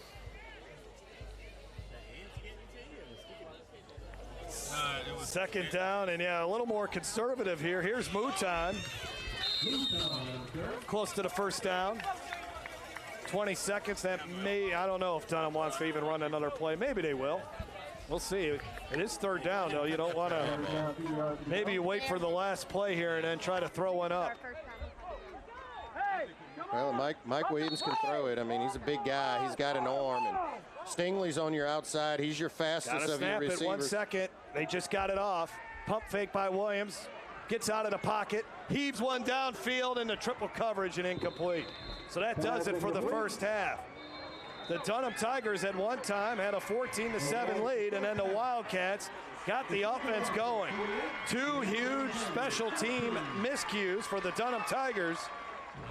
And that's really the difference in this game, Jason. And again, You can talk offense, defense all you want, but early on in the season, if you're not sound on special teams, it will cost you a ball game or two. And so far, it's cost Dunham a chance to be tied or maybe even have the lead at the end of the first half. No, that's right. They've got to regroup there and get that under control. But I will tell you, the big bright spot for Central has been Gayron. Yeah. I mean, he has run the ball well. And when you have quarterbacks, when you don't have your starting quarterback and quarterbacks that are struggling, Gayron has really given them a spark. Down to the field and Jessica. Jeff, thanks so much. Coach, coming into this game, you were faced with some adversity when it came to experience, but your team has been able to answer back every single time. How would you assess what your offense has been able to do? Well, I feel real good about them right now. You know, they, with so much going wrong for so long, dating back to before this kickoff, and to have it not start so good and to keep fighting and keep coming back, I'm proud of them. Your defense is bringing the pressure. How important is it to continue that momentum in the second half? Oh, it's crucial. I mean, it's just they're loaded with tremendous athletes, and they're a touchdown away, a hiccup away from a touchdown, so we've got to keep applying the pressure. Coach, thank you. Best of luck. Thank you. Jeff. All right, Jessica, Sid Edwards and the Central Wildcats lead Derek Stingley, Mike Williams, and the Dunham Tigers 28-14. It's been Quint Gayran leading the Wildcats charge on offense and some special team miscues. And Central leads it. This is Game Time on YurView. Okay, listen up. I know you offer great auto rates, local agents, fast, friendly claims, but do you want to be a legend? You got to get tough, kid. When I'm done with you, nothing's going to keep you down. Great talk, Brett. Can we get back to your auto quote now? All right, sure. Great. Get great auto rates and local agents at favrates.com from Farm Bureau Insurance. How about some water? No, thanks. I'm good. Hi, I'm Joe Martin, president of ITI Technical College, and we are so excited to have been awarded Forbes magazine's top 30 two-year technical colleges in America. To achieve this award, ITI was recognized for our high scores in 1, earnings of our graduates, 2, quality of education, and 3, affordability. To learn more, we invite you to visit our campus or go online. ITI Technical College. Begin your journey to a better life. The Game Time halftime show is brought to you by Louisiana Farm Bureau Insurance. Louisiana Farm Bureau Insurance, ready to serve you with auto insurance, homeowners insurance, life insurance, and more. Real service, real people. Our score at halftime: the Central Wildcats leading the Dunham Tigers 28-14. Earlier this week, we had a chance to talk with a Farm Bureau Insurance representative, one of our proud sponsors of Game Time on YurView, and here's that interview. Welcome back to the Louisiana Farm Bureau Insurance Countdown to Game Time. The Central Wildcats and Dunham Tigers are warming up on the field, and the environment is sure to be exciting.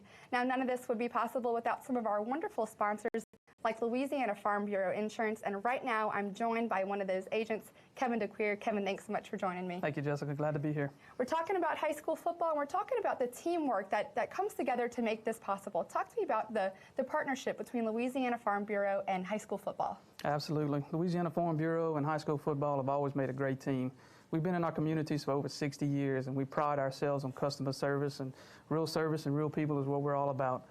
We not only support our local athletics, but we support the fans, the cheerleaders, the band, all the families in the stands, and no better place to be on a Friday night than a high school football game. Hey, I couldn't agree with that more. And talk to me about some of the services and the coverage that you guys offer to our community. Absolutely. Farm Bureau provides an array of products from homeowners insurance, auto insurance, life insurance, with all the things that have happened in the past, with all the flooding. Farm Bureau was there with a lot of our flood insurance products that help protect those families. So we pride ourselves on that. Over 60 years of experience, and they're ready to help you. Kevin, how can we find our Louisiana Farm Bureau insurance agent? Well, we can be located just about in any parish in the state. LAFarmBureau.com has an agent locator. You can punch in your location, your address, your zip code, and an agent will pop up. We have 2 offices in Lafayette, one on Bertrand, one on Pinhook. But like I said, we're pretty much statewide, and we can service families anywhere possible. Statewide, real service, real people. Kevin, thanks so much. Thank you, Jessica. Central Wildcats leading the Dunham Tigers 28-14.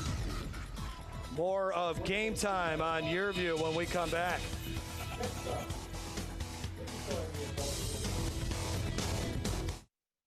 At Peak Performance Physical Therapy, we treat the athlete in everyone, from the blue chip athlete to blue collar worker. If your doctor prescribes physical therapy, ask for Peak Performance by name, getting you back in the game of life. If your business is looking for growth opportunities in the capital region, find out why Livingston Parish is the place to be. We have available sites, tremendous access to and from your facility. We have an excellent workforce pipeline, and our quality of life is second to none. To find out more, contact our office at 225-686-3982 or visit our website at ledc.net. Okay, listen up. I know you offer great auto rates, local agents, fast, friendly claims, but do you want to be a legend? You got to get tough, kid. When I'm done with you, nothing's going to keep you down. Great talk, Brett. Can we get back to your auto quote now? All right, sure. Great. Get great auto rates and local agents at favrates.com from Farm Bureau Insurance. How about some water? No, thanks. I'm good. You can live the dream life right now at Suma Crossing Apartments in Livingston Parish. Imagine luxurious and affordable living where it is safe and the school systems are awesome. A quiet community with a private, well-stocked lake and a cool, relaxing swimming pool. Easy access for Baton Rouge commuters or students at Southeastern. It's not a dream, it's real and waiting for you. Come see Suma Crossing, exit 19 on I-12. At Peak Performance Physical Therapy, we treat the athlete in everyone, from those who serve aces to those who serve others. If your doctor prescribes physical therapy, ask for Peak Performance by name, getting you back in the game of life. Back at Dunham Stadium, welcome to the Louisiana Farm Bureau Insurance halftime show, where the Central Wildcats are leading the Dunham Tigers 28-14. This segment is brought to you by ITI and Crown Trophy. It is our Student of the Week. From Central, we have Hannah Wall, and from Dunham, we have Harshi Rachamali. That is a tough one, but we're going to get it. I can't wait to learn all about you and hear a little bit about that last name. Let's start with you, Hannah. Obviously, you're a cheerleader at Central. How long have you been there, and what grade are you in? I have been at Central since 3rd grade, and I am a senior now. Very good. Do you have any college plans? Yes, I plan to attend Southeastern to pursue a career in either kinesiology or nursing. Very good. And what's your favorite part about Central High School? They have so many opportunities at Central High School. It's a great school, and there's so much school spirit there. Now, when you found out you were receiving this award, it's a 5A school, so there's a lot of students out there. How honored were you? Very honored. I almost started crying. Oh, that's too sweet. Well, good, Hannah. Congratulations. Thank you so much. Switching gears now to Harshi. Harshi, you're a senior here at Dunham. Tell me a little bit about how long you've been at Dunham and your experience, what you love about it. I've been at Dunham since the 6th grade, and what I really love about Dunham is the faculty. They're always there for you, and they just always have like the great support for you. And the extracurriculars at Dunham, I'm part of a lot of different ones, and so they always have the support that you need in order to do like a service project or something like that, and you can always just count on them for anything you need. And you talked about extracurriculars. You serve as the president of one of them. Which club is that you serve as president? I am president of my school's Beta Club. Very neat. And so what kind of experience do you gain being president? It's something prestigious that you can add to your resume. Yes. You definitely get a lot of leadership experience both for me and club members, and a lot of service opportunities that we can plan together as a club or individually with just me and some of the other officers that we plan together. And it's also just like a great opportunity for us to reach out into the community and serve. Well, you seem extremely driven. That means you have to have some college plans. What are they? I hope to attend the University of North Carolina or Tulane next year and hopefully study medicine. That's all. Thank you. All right, now we're going to switch and transition to our Teacher of the Week. This is also brought to you by ITI and Crown Trophy. Joining me now from Dunham, I have Elena Kneeling. Elena, what do you teach here at Dunham? I teach geometry. And how long have you been here? 4 years. Now, we just talked to Harshi. She's an incredible student, and you have to have several more like that. Tell me a little bit about the student body here. I love the students at Dunham. I know that sounds kind of cheesy, but I really do. They're amazing. They are kind to us teachers and to each other, and they really serve one another in love every day, and it's really an amazing place because of the students. That's the reason I love Dunham, is because of them. Now, it seems like you'll have a huge support system here. It's nothing but a family environment. You see little kids everywhere, back and forth. Do you have a family of your own? I do not yet. Just a puppy and a husband, but no kids yet. That totally counts. Well, congratulations on your award, and thank you for joining us. Thank you. All right, as we mentioned, Central and Dunham on the field with a 28-14 score, with the Central Wildcats leading. More coming up on the halftime show. Attention to detail makes the world go round. At Baker Printing, our approach to the printing business is very simple. Treat it as if it were your own.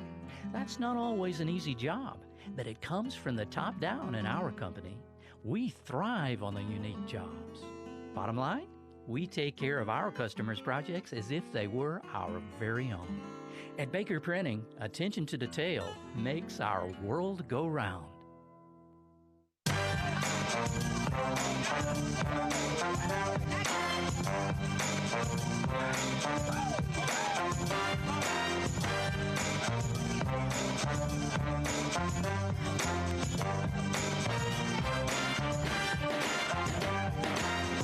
Game time on YurView. Rummel at Escambia live. Friday at 7 p.m. Brought to you by Peak Performance Physical Therapy. Stronger, faster, better.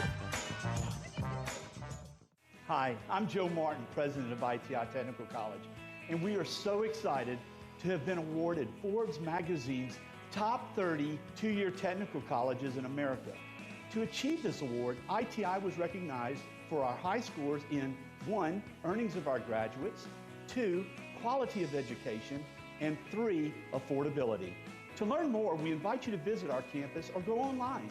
ITI Technical College. Begin your journey to a better life. Louisiana's best barbecue is Podna's, smoked to perfection for fall off the bone good eating.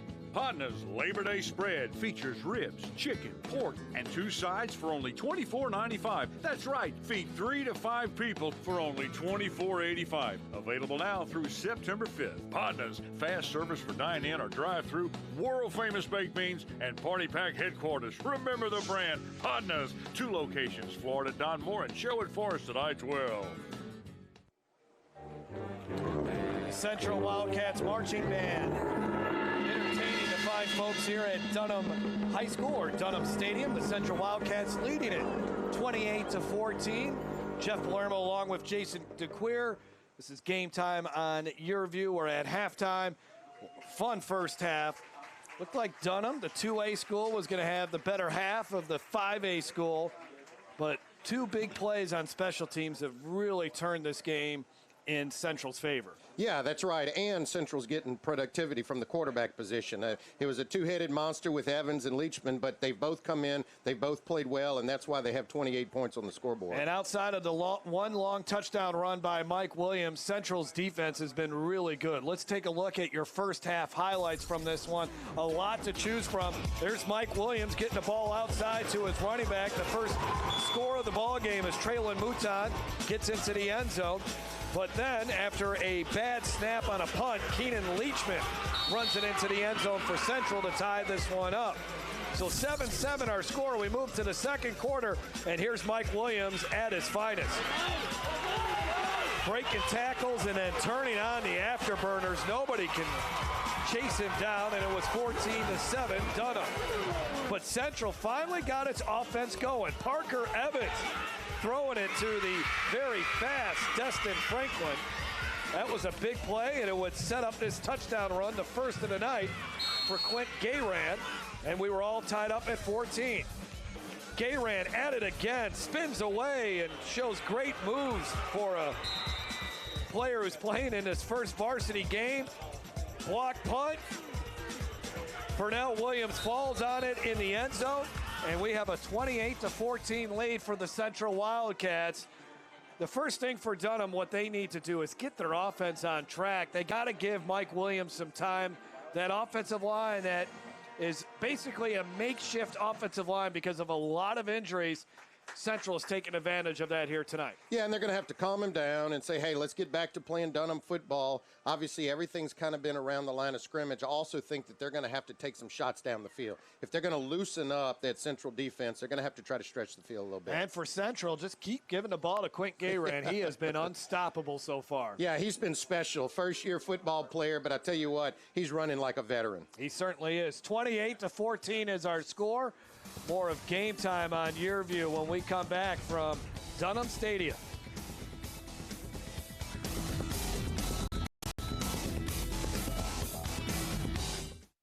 At Peak Performance Physical Therapy, we treat the athlete in everyone, from the three-point shooter to the three-piece suit. If your doctor prescribes physical therapy, ask for Peak Performance by name, getting you back in the game of life. Hi, I'm Joe Martin, president of ITI Technical College, and we are so excited to have been awarded Forbes magazine's top 30 two-year technical colleges in America.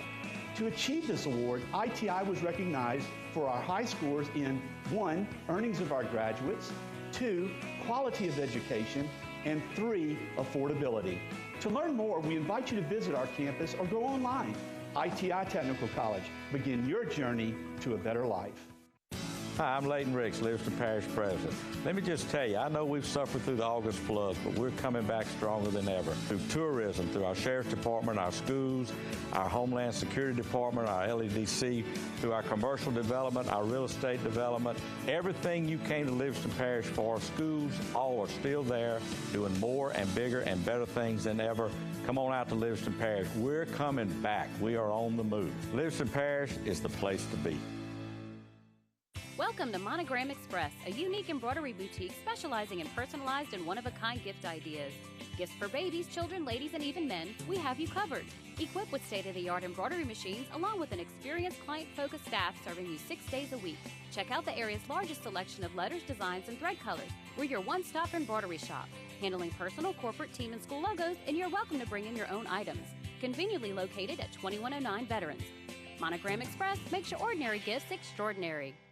At Peak Performance Physical Therapy, we treat the athlete in everyone, from the Grand Slam hitter to grandparents. If your doctor prescribes physical therapy, ask for Peak Performance by name, getting you back in the game of life. There's a look at Mike Williams. Had a chance during that halftime to get some water, some fluids, rest up, and they're going to need a big second half from him to help Dunham erase this 2-touchdown deficit and pull off a victory, which would be the first win in Dunham school history over a 5A team in football. Yeah, and I wonder if Coach Weiner's going to begin to limit some of the amount of plays he has on defense just because they know how much they're going to need Mike Williams involved in the offense there. That's Thomas Lederick you saw on the bike. He's the young man that's, or Lederick Thomas, I should say, who's got a knee. He's coming off knee surgery. They think he could be really good, but they're still a little nervous about that knee. And again, we'll have Central later on this season against Zachary, and hopefully Lederick Thomas. I just saw Sam Kennerson walk up here in the press box. He's got a big old cast on that throwing hand, but hopefully he'll be good to go by mid-season, and Joe Self as well. Yeah, and that's always a fun game, a competitive one. Yeah, it certainly is. Next week we'll be in Pensacola for Rummel. We'll be traveling to Escambia to take on the Panthers, so we look forward to seeing a Jay Roth's team, a definite contender to win the state championship on the Division I level. Let's go down to the field and Jessica Province. Jessica? Jeff had a chance to check in with Coach Neil Weiner, and he said his team needs to eliminate the mental mistakes. He said it's the season opener. His guys are jacked up. They're playing a stop program, and they're really letting that get to him. He said if they can calm down and play the Dunham ball that they've practiced all week, they're going to be okay and get back into this game. Jeff? Well, last time we saw Neil Weiner talking to Dan Murphy, it was not a pleasant conversation, but it looks like they've made up. Yeah, you got to kiss and make up, and that's the only way you're going to get calls in the second half, you know? So, you realize football is 2 halves, and you can't wear it on your shoulder forever. You got to make up and move on. And I think what Jessica said is right. I mean, he's got to get his ball club to calm down and just get back to doing what the Dunham Tigers do on offense, and I think they can be fine. They dominated so much in that first quarter. I mean, Central's first 2 or 3 possessions. The first 2 drives, it did not result in a first down. And then the third possession for Sid Edwards and Central, remember, started inside the 7, and it took a 3rd goal and 5 run by the quarterback, Keenan Leachman, to get into the end zone. So those first 3 drives, that Dunham defense was really stingy against Central.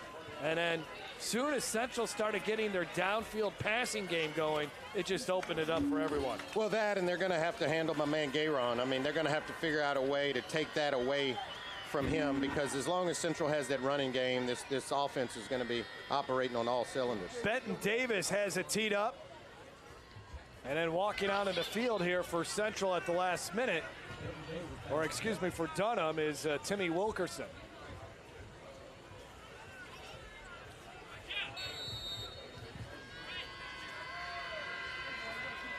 Second half set to begin from Dunham Stadium in the heart of Baton Rouge. Good end-over-end kick, but is it going to sail out of bounds? And yes, it does. Wow, that was close to touching him. Well, wait a minute, did he? Yeah, I think he may have touched that football, wow. Jeff. Wow, you want to talk about a special teams mistake there. Yeah. That ball was heading out of bounds, and for some reason, Destin Franklin decided to field that ball. Well, that's when you're in that iffy situation and you don't make a decision. That's when you get burned. And you see, get away from the football. Oh, you wanted to get away from it, eh? Yeah, and it just, you know, you got to make a decision. Either I'm going to field it or I'm getting away. When you get caught in between, that's when that ball is typically going to nick you. Big break for the Dunham Tigers. And let's see if they can get a 3-and-out, get some good field position for their offense, and get back in this game. Parker Evans back in at quarterback for the Central Wildcats. And Gayron, his first carry of the second half, and Gayron gets about a yard or 2 before he slips and falls. And he's got some cramping issues. That is not good for the Wildcats. He's been the main man offensively, and he's got him cramping in both legs, it looks like. Well, and this is interesting. You see him cramping on the very first play coming out of halftime, and he's got him, you mentioned, going both legs now. And not having played football before, I wonder if he took care of himself at halftime, you know, whether he stiffened up, because it's the very first play out of the half, and he's cramping. So Gayron being attended to as the training staff now will come out.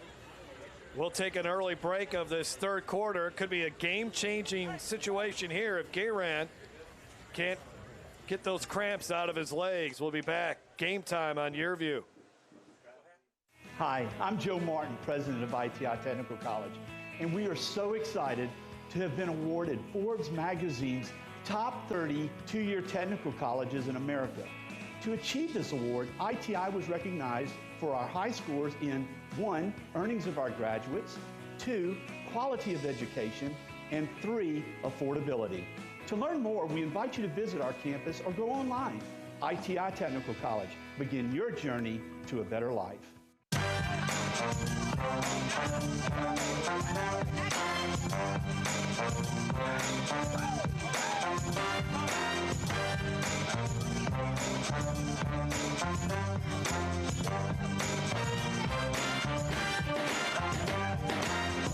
Game time on YurView. Rummel at Escambia live. Friday at 7 p.m. Brought to you by Louisiana Farm Bureau Insurance. Real service, real people. Parker Evans leading the Central Wildcats offense, but he doesn't have his running back for the time being, as Quint Gayron has to be taken off to the sidelines because of cramping in his legs. 2nd down and 9 from deep at their own 4-yard line. And Evans will run. The former running back bounces it out to the outside. Good pursuit of the football by Dunham, but Evans breaks a couple of tackles and then tight ropes the near sidelines to pick up the first down. I think it's coming back, Jeff. There's a flag back there in the backfield, and typically holding. Holding, number 39, half the distance to the goal. Replay 2nd down. And that's Isaiah Rankins, who just came in to replace Quint Gayron. He's the running back, so he's in the backfield with Parker Evans, and let's see what happens here. Yeah, you get that arm too far on the outside, and then he doesn't release either. That's right. They're going to typically call that, and really didn't have to do that because Parker Evans was past the block at that point, and Now, just being aware, got to let go. That's going to be costly because now they're right around their own, backed up around their own goal line, and negates a big run there by Parker Evans. Ball at the 1 yard line. Evans throwing over the middle. He got it to Rankins, but only for a couple of yards. Oh, man. That might be the shortest pass I've ever seen from your own 1 yard line. And add most dangerous. I mean, for a little net result, you know, I mean, the ball felt like it was. I don't ever recall a 2 yard pass completion from your own one. And it was in traffic, and it felt like it was in the air forever. You know? Oh, man. Yeah, the degree of difficulty on that one was to pick off up the an charts. inch, yeah. But luckily for them, they still have possession of the ball. 3rd down and 13. Whistles before the snap. I hope there's a Timeouts, yeah. Central. Good timeout here for St. Edwards. This is a big play coming up. Well, after that last play, you know, you want to talk with your coordinators and say, hey, you know, let's play it safe here. We got a 2-touchdown lead. If we have to, and Coach Edwards mentioned this, if we have to punt the ball, we got a good punter, Parker Evans. Let him punt it, but you know, you don't want to give up one right here, backed up in your own territory. Central coming off a 7-5 campaign, but they lost 33 seniors, and they've really put together a very difficult schedule this season. Has Central? You know, both of these teams have really improved their schedules. After this one, Central's going to play Guy Mistretta and the Touchdown Griffins, and then they'll face Sid Edwards' former team that he coached for one season, Jesuit, then Scotlandville, the Division I runner-up, and then they finally get into district play when they take on Bel Air on September 29th. And again, we'll see them on October 20th in Zachary, a tough place for a road team to go and try to get a win. 3rd down and 12. Again, Gayran still not out there as Evans will throw. He'll lob one out, single coverage, and it is incomplete. So a big 3 and out. Really good coverage by Ross Thompson, a 3-year starter, always in the right position, said Neil Weiner, and he definitely was there. How about that? LaDerrick Thomas is out there. So they put him out there. We did not anticipate Thomas maybe not playing, but there he is. Yeah, and I like the play call, just one-on-one coverage. You notice they didn't go to number 24's side when you try this, but you know, jump ball out there, and either my man gets it or nobody, and you know, you live to fight another day. And Parker Evans now will be backed up by his own inline there, having to punt the football. You might have saw the big brace there on Thomas's knee. No win here. It's a human night. Let's see what Evans can do with it. And boy, he's got a good leg. And this is Stingley from the 36, reverses field. Gets a block to the 20, 15, 10, 5. Forget about it. Touchdown. That's it. Once he got to the outside, and they actually set up a fake reverse here. It was a good design. Faked the reverse and got to the outside. And once he saw daylight on the outside, nobody's going to catch number 24. Just too much speed. But watch right here. Good setup on the reverse, and you can see there, kind of fooled him a little bit, just enough to get outside that wall. And that Dunham return team had that wall sealed off, and nobody within 5-7 yards of Stingley. One of the easier returns he'll have. He returned 3 kicks for a touchdown last year, and he gets one there, a big one for Dunham. Get him right back in the game, all set up by the special teams miscue. Extra point try coming up. And, well, we got a flag or something. Yeah, looked like maybe Jordan Roberson may have jumped on that wing protector spot, so they may be moving this back a little bit. I think we wrapped around the whole team. Dead ball, encroachment, 33 on the defense. Half the distance, retry. Again, that's Bernell Williams. We saw him recover the touchdown on the block punt, and obviously trying to get a head start there.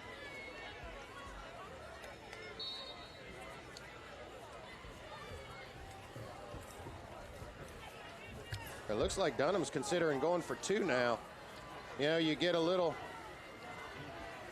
a little closer to the goal line, and you got big Mike Williams back there, and he's always good for about 1 or 2 yards. And they will go with Williams. It's a hard-fought 2-point conversion, but it works out for the Dunham Tigers, and it's a 6-point game. Well, there's no secret when it's 1 or 2 yards, and both coaches know it. Coach Weiner said, hey, look, 2 yards, we're going to give it to Mike. Coach Edwards knew it. Couldn't stop him. Here's the fake reverse, punt return for a touchdown. Derek Stingley into the end zone. More Game Time on YurView coming up. Welcome to Monogram Express, a unique embroidery boutique specializing in personalized and one-of-a-kind gift ideas. Gifts for babies, children, ladies, and even men, we have you covered. Equipped with state-of-the-art embroidery machines, along with an experienced client-focused staff serving you 6 days a week. Check out the area's largest selection of letters, designs, and thread colors. We're your one-stop embroidery shop, handling personal, corporate, team, and school logos, and you're welcome to bring in your own items. Conveniently located at 2109 Veterans. Monogram Express makes your ordinary gifts extraordinary. Do you need to say great job, congratulations, or way to go? Crown Trophy on Sherwood Forest Boulevard in Baton Rouge has the trophy, plaque, acrylic, or crystal award you're looking for. Whether it's for your team, business, or church, come to Crown Trophy. We guarantee the highest level of customer service, and there's no charge for rush orders or trophy engraving. We're nationally known and locally owned. Visit us online to view our catalog at www.crowntrophy.com. 28-22 after the punt return for a touchdown by Derek Stingley. And here's the kickoff as Fenton Davis has it teed up again.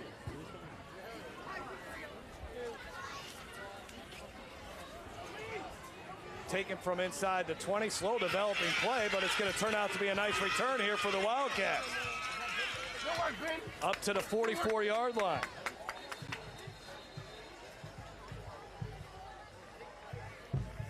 And another cramping situation for Central. Oh, man. That was Leachman who had the return as well. That's Leachman down. Yeah, Jeff, I'm sitting here thinking about it. I think special teams have accounted for probably about 4 touchdowns in this game when you add them all up. You know, particularly when you include like the snap over the punter's head and then the block. The return for a touchdown.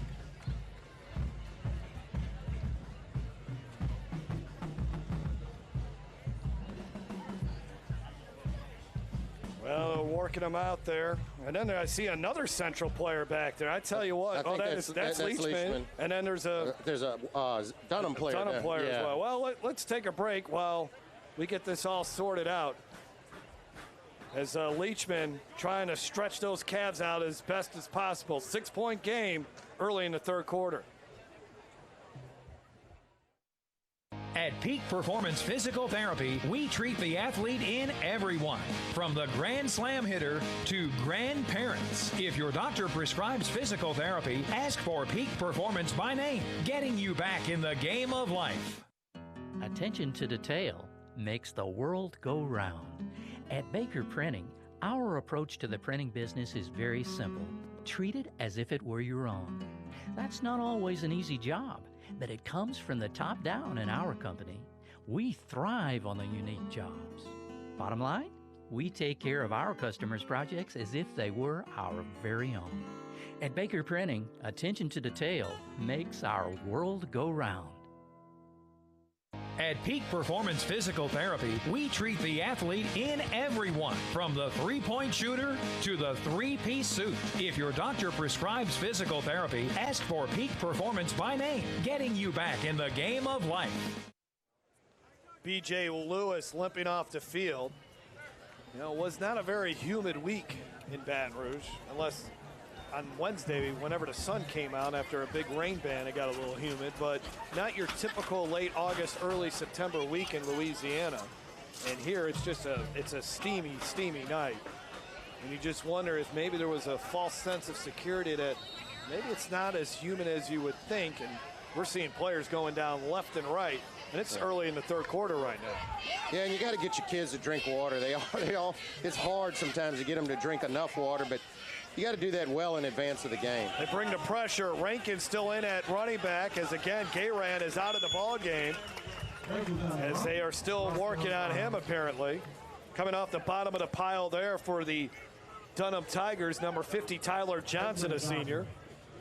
Tyler Johnson, 6 foot, 290 pounds. He's a guy that can possibly play at the next level at a small school. Definitely a leader on that Dunham defense. Rankins is just a sophomore. See Parker Evans talking over the directions, not used to being in there. Gets a good block there. Rankins' pass is complete. That's a nice throw for a converted running back. Yeah, it was. He was covered there, and you mentioned it. Rankin got a good block to allow Parker Evans to get that ball off. Not a big pickup, but a good timing route here. Watch Rankin get his nose in there, and boom, right there, and allows Rankin to throw it in rhythm. Joel King on the catch, but he was covered by Isaiah Arsenault. So third down coming up. He'll be 6 with the football at the 49-yard line. 3 down lineman for Dunham. Evans, here comes Williams after him. Evans trying to make something happen. He gets a block and he's off to the races. Makes a man miss and all the way up to the 25-yard line. A big run there of 26 yards on third down for Parker Evans. Yeah. Wow, what a play. Yeah, that was Jalen Murphy coming and delivering the wood. You see nothing open. Watch number 80 right here. Boom. Murphy springing him free, and Parker Evans down having a little daylight in front of him, knows what to do with it as a former running back. There's the stoppage on the play. Do we have another player injured? And yes, we do. Another player is down on the field. And it's going to be a game of attrition at this point. With all these guys going down with cramping issues. This is Nicholas Cambius, who is struggling to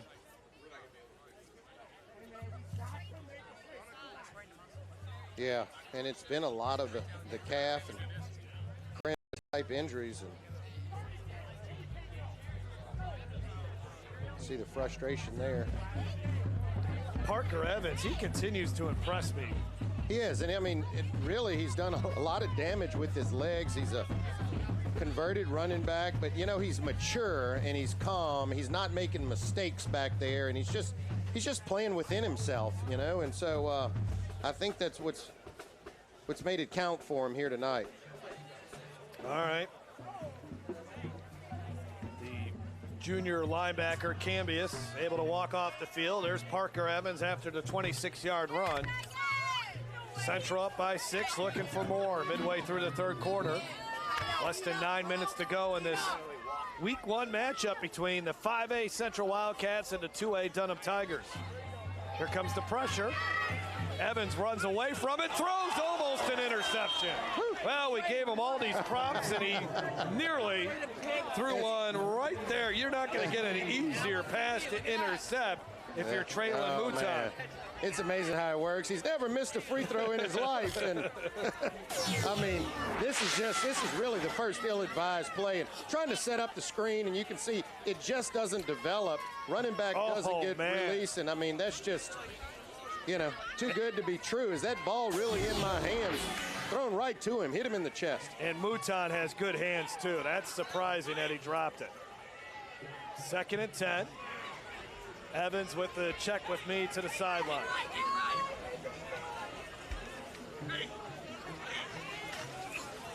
Rankins gets another carry, and Rankins finds a little room to run, and he's close to a first down. Stopped a couple yards short, and Rankins has got a little bit of a burst of speed as Derek Stingley, one of the defenders there for Dunham. And the good thing about that run by Rankin, he did not tiptoe. He saw the hole right off the right side, and bam, he exploited through it. Good north-south running and a good pickup there.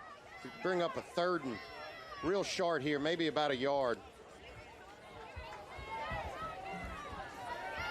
There you go, Parker Evans moving Rankin to the right side. 3rd down and 1. Evans will put his head down. Does he got enough? It's going to be close.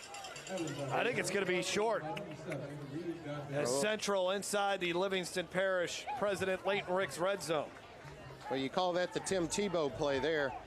You know, Parker Evans was going to keep this ball the whole way, and you know he's going to go for it here. If it is short, which it looks like it is, there's no question in my mind that he's going to go for this. Well, they failed on a 4th down and short early in the ball game, but now this offense has its legs underneath themselves and maybe a little more confident here. And my guess is they're going to run it to the right side away from Mike Williams. Again, making sure Rankins is set up right. Rankins gets it, and he's got the first down and much more. Wow. Rankins looking for the end zone, and the sophomore does it. Touchdown, Wildcats. Well, the next man just has to step up, and Rankins sure has done that. And, you know, you got to give a lot of credit to this Central offensive line.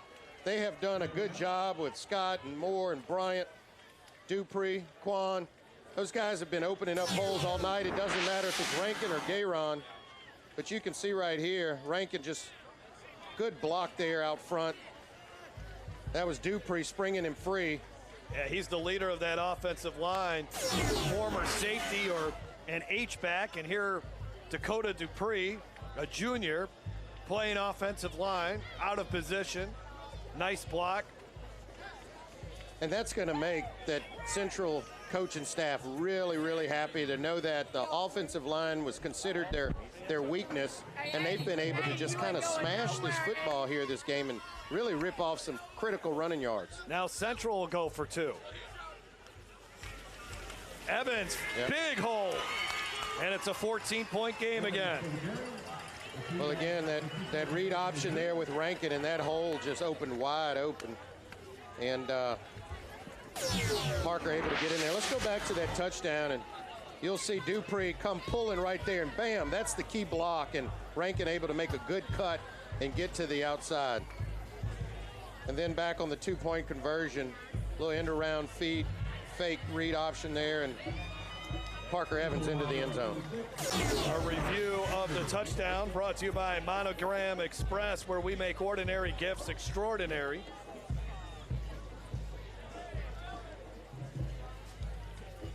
Well, the Central Wildcats bounce back after Dunham scoring the touchdown on the punt return by Stingley. Well, believe it or not, here we are 7 minutes and 11 seconds into the 3rd quarter. Dunham's offense is finally going to get back on the field. It's been a while.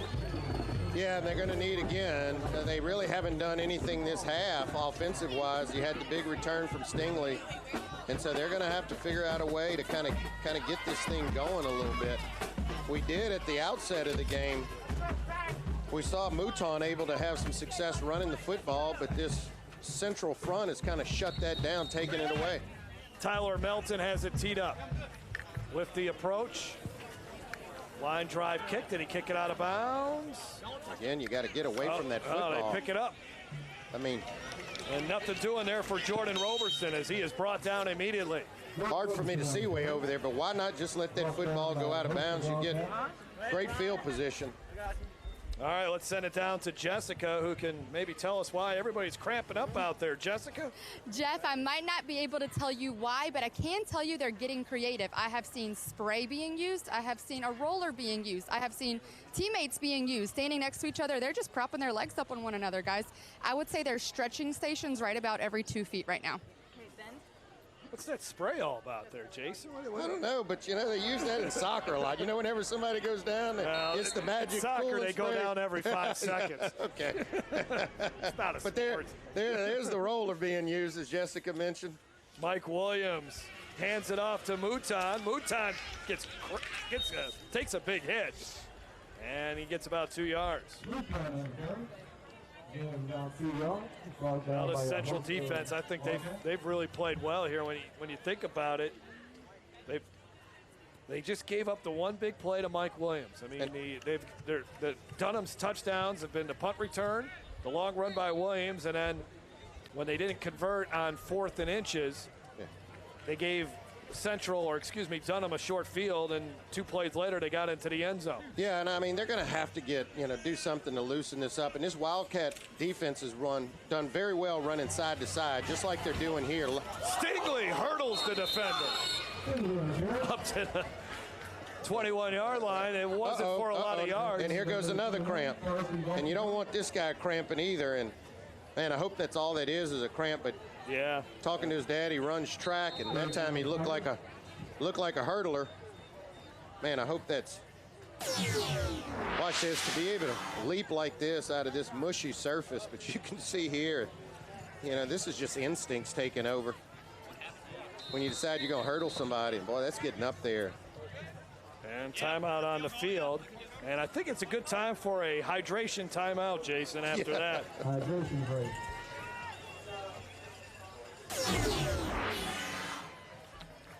So you look at the work on Derek Stingley. Of course, Derek's grandfather, Daryl Stingley, was paralyzed in 1978 by that big hit from Jake Tatum. His dad, Derek, who used to be my broadcast partner on the former Cox Ford Game of the Week, has been a player and coach in the Arena Football League level.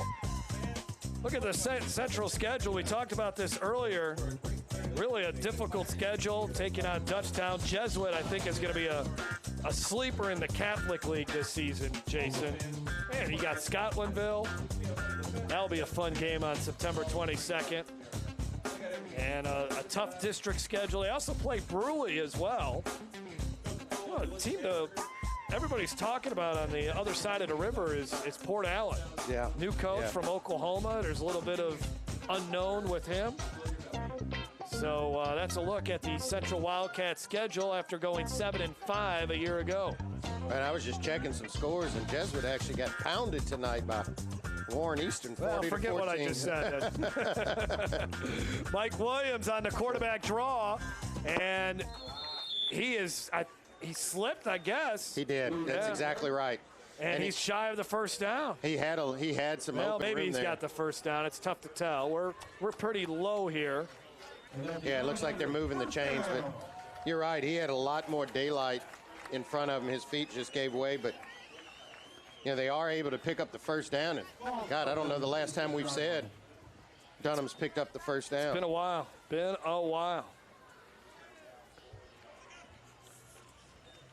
Mouton off the left side. They've run this play a lot tonight, and Central has really stopped it. They have come out and made some really nice tackles here on the ball carriers. And what time for Central, that was a really nice stop by Carson Balthazar. And what's impressed me is them being able to, Central defense being able to go from sideline to sideline and run laterally, because Dunham really likes to spread you out and stretch you out, and they've been able to keep up with a lot of these skilled players on the edge. They love getting the ball out on the edge and getting it in their playmakers' hands.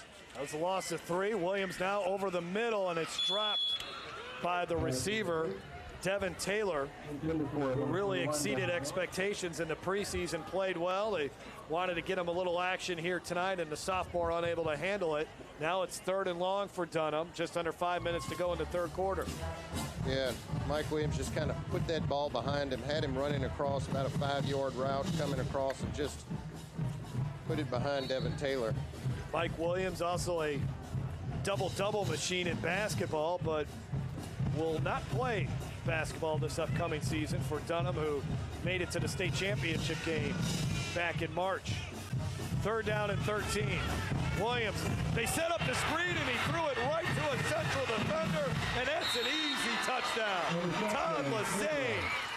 Wow. Christmas comes early there for Central. Well, Lassane's made plays all over the field tonight. He's done a real good job up on that defensive front, and now he's being rewarded. And how often Jeff does the big guy get one thrown into his belly there and able to get into the end zone? But you can see right there, tries to set up that screen and just throws it right to Todd Lassane. What a gift. And I tell you what, I know his eyes were big, but he capitalized and got it into the end zone.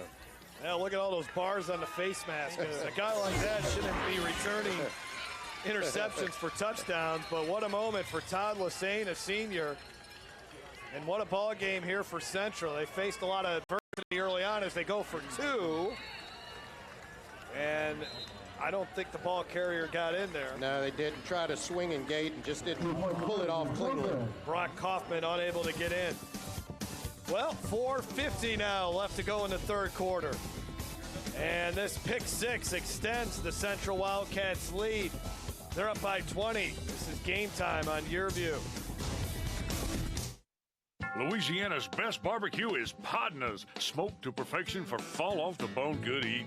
Podna's Labor Day spread features ribs, chicken, pork, and 2 sides for only $24.95. That's right, feed 3 to 5 people for only $24.85. Available now through September 5th. Podna's, fast service for dine-in or drive-through, world-famous baked beans, and party pack headquarters. Remember the brand, Podna's. 2 locations, Florida, Don Moore, and Sherwood Forest at I-12. Hello, this is JT with Livingston Tourism. I just want to encourage you to come out and see us. We're just east of Baton Rouge on Interstate 12. We have Bass Pro, beautiful hotels, RV parks. So if you're looking for just a weekend getaway, you can come see us. Or if you're just traveling, stop by.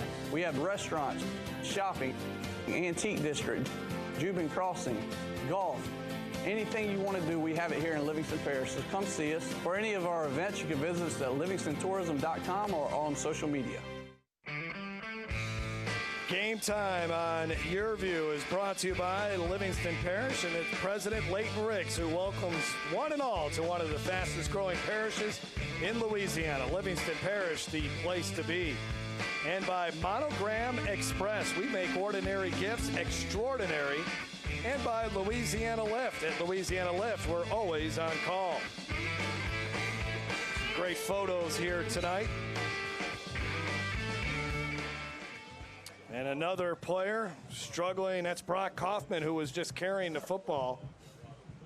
Boy, a lot of players are going to be drinking a lot of water tonight. And Central's kind of short on guys this year, and Dunham's already doesn't dress out a ton of guys. I'm wondering if we're going to have enough to finish this thing up. Well, if I start seeing coaches cramping up, I think we should just call it a game, you know? And I'm over here doing my stretches, you know? I got 3 bottles of water in front of me. Give me that spray thing. I'm that spray thing. Oh, man. I tell you. It is a humid night, though. It is. I mean, and it hasn't been a very hot August, Jason. I mean, we've had much hotter Augusts than this, and this is a sultry night. Yeah. A little onside kick action, maybe? Well, it didn't work out. Yeah. Well, one thing you wanted to do was prevent a return by Derek Stingley and turn this game back in Dunham's favor. Yeah, that's right, and that can happen in a hurry. Probably what was going through Central's mind over there, that we don't want to get it in to Mr. Stingley's hands. Kick out of bounds on the kicking team. Ball we spotted at the 35-yard line. First down.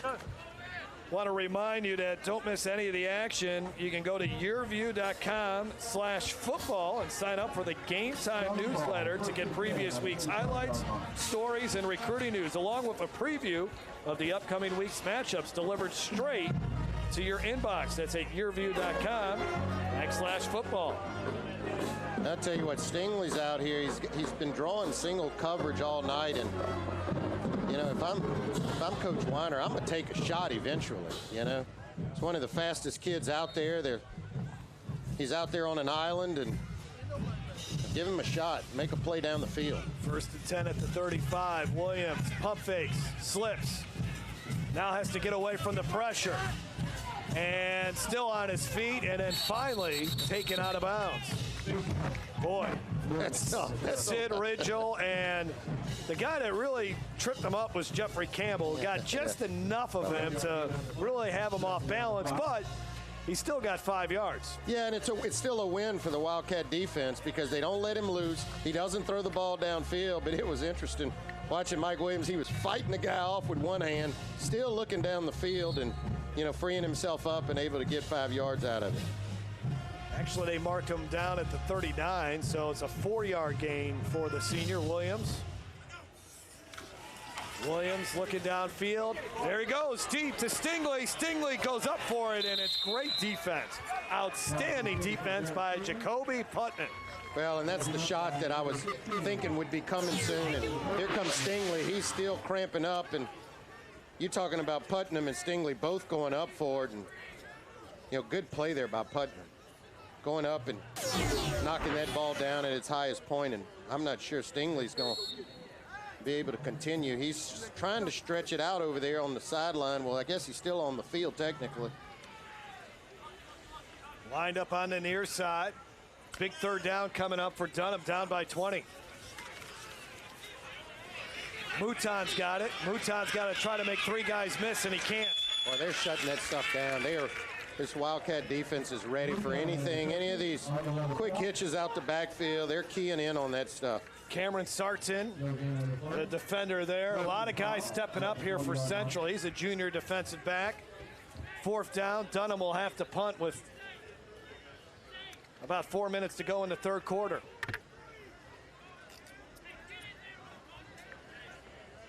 Well, this has been impressive for Central defensively. I mean, it really has.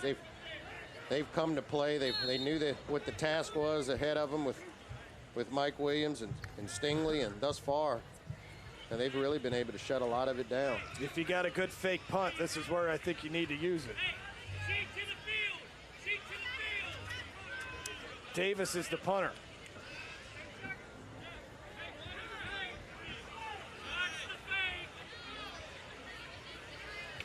Low snap, Davis handles it. Good punt. Really good punt. Fair catch called or signaled. And the ball is down at the 23-yard line.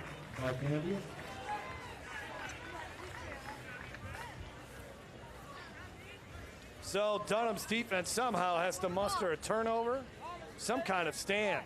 Let's go, D, right here.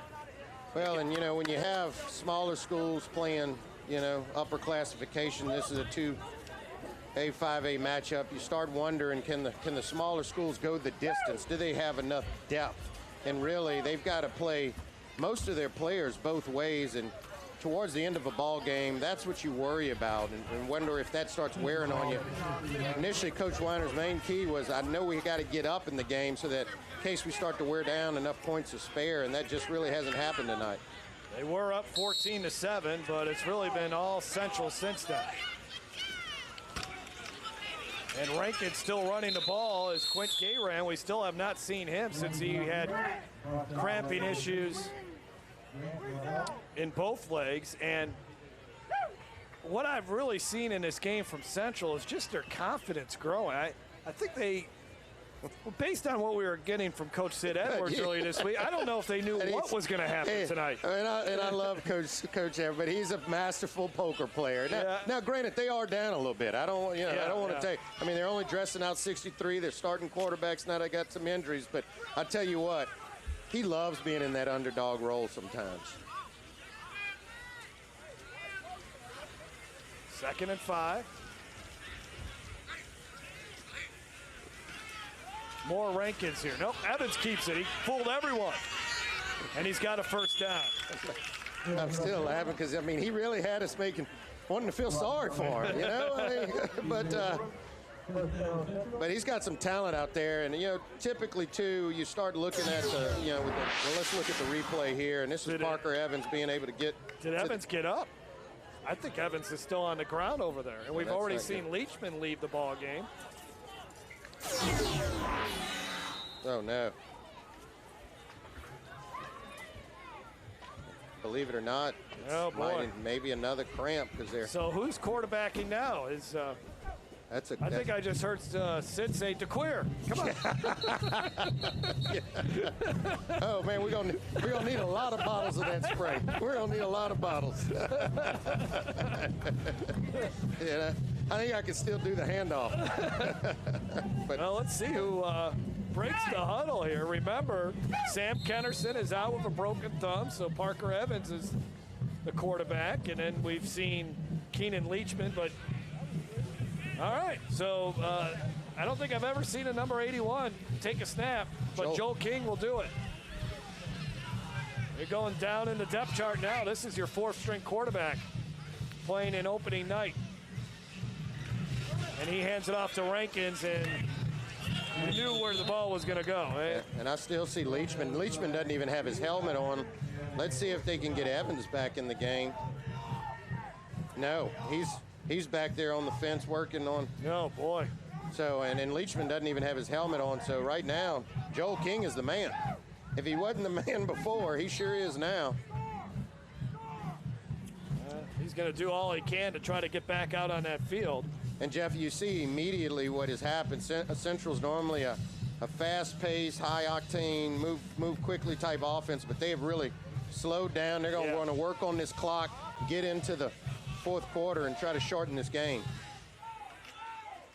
Rankins again, but Dunham is bringing the blitz, and Central being very conservative here with about a minute left to go in the third quarter. Let's see, it looks like Parker Evans is coming back in. Boy, what a fun place to come in on 3rd and long.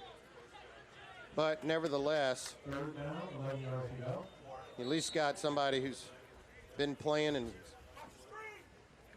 look at Rhett Guidry on that Dunham defense. The defensive coordinator for Dunham, Randy Decker, a longtime coach in the Baton Rouge area. Definitely brings a lot of attitude and personality, all heart on this Dunham team. His son is the starting center, but he's got a torn labrum, and they'll see if he can suit up in a few weeks. Evans gets out of trouble. He's got room. And he's got the first down in the Dunham territory. He won't go down. He's running over people all the way down to the 20-yard line. He took a shot to the head and didn't even flinch. Unbelievable. And he might need to come out of the game for a couple plays again. After that, I'd let him out for a play or two. And look, I mean, but again, kept his eyes downfield. And Jeff, you said you've been impressed with Parker Evans. I have been too. And every time he comes in, he's really making an impressive play.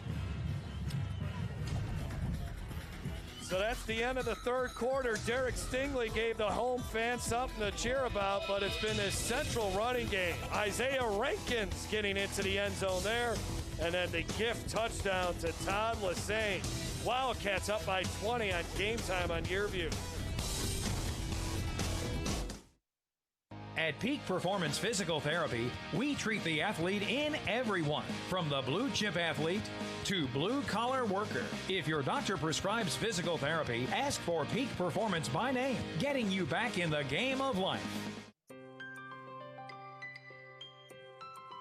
You can live the dream life right now at Suma Crossing Apartments in Livingston Parish. Imagine luxurious and affordable living where it is safe and the school systems are awesome. A quiet community with a private, well-stocked lake and a cool, relaxing swimming pool. Easy access for Baton Rouge commuters or students at Southeastern. It's not a dream, it's real and waiting for you. Come see Suma Crossing, exit 19 on I-12. At Peak Performance Physical Therapy, we treat the athlete in everyone, from long drivers to unlucky drivers. If your doctor prescribes physical therapy, ask for Peak Performance by name, getting you back in the game of life. Game Time on YurView thanks Louisiana Lift for their support of this telecast, specializing in customer service on equipment, rentals, parts, and training. Louisiana Lift has been serving its customers since 1980. LALift.com or call their Baton Rouge office at 753-5700. Fourth quarter underway from Dunham, and here's Parker Evans getting a carry after Leachman handed him the football. And he is inside the Livingston Parish Economic Development Council red zone.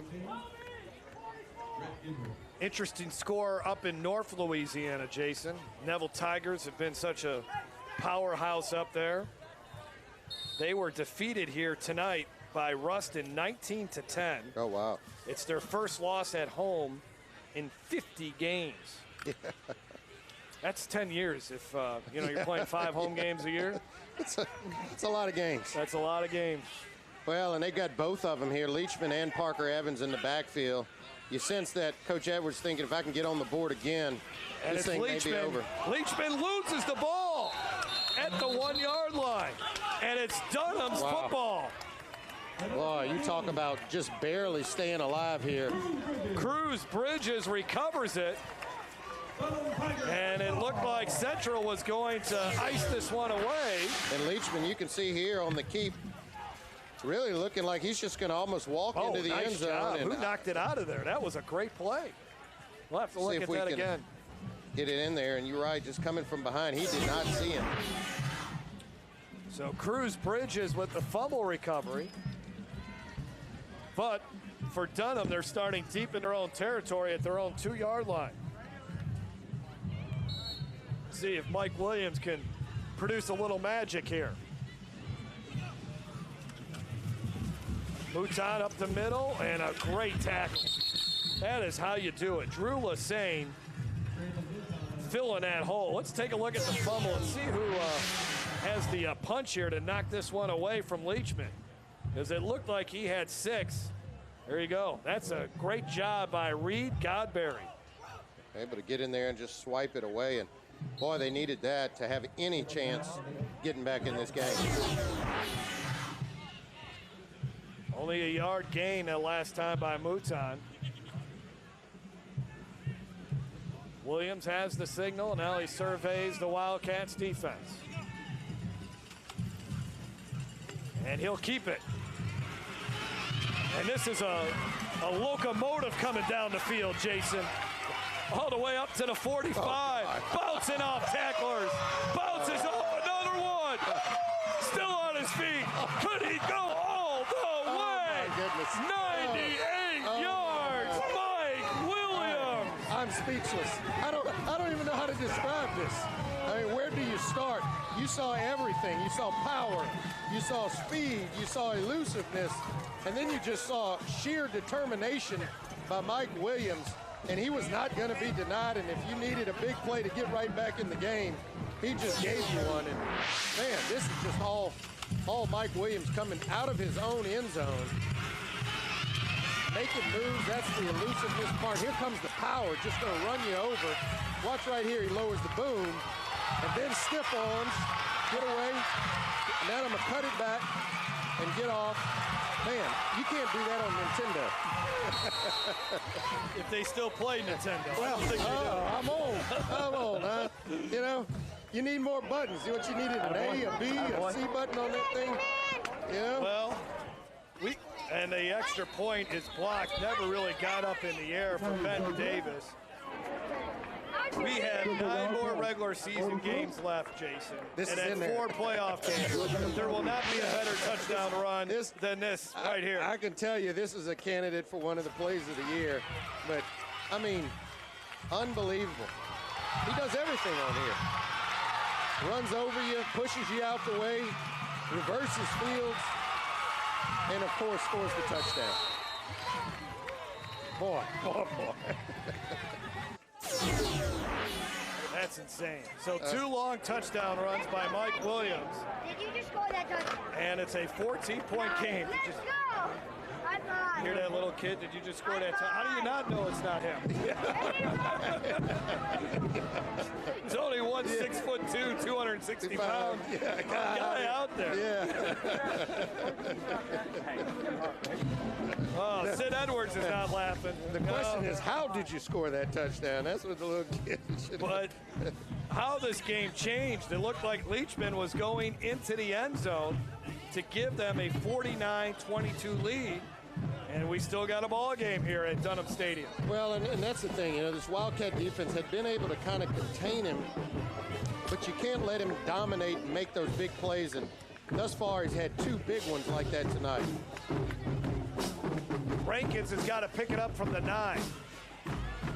And Rankins has got a little room to run. Rankins down the far sideline. All the way up into Dunham territory, but there's a flag back at the 32-yard line. And that might be Burnell, Jeff, on that carry, the little track star, Williams, 33. Okay, all right, thank you. 10-yard penalty from the spot. First down. Number 2. Yeah, Burnell Williams, little track guy. Coach Edwards said he would use him some in the return game. You saw he's got some speed, but obviously this one's coming back.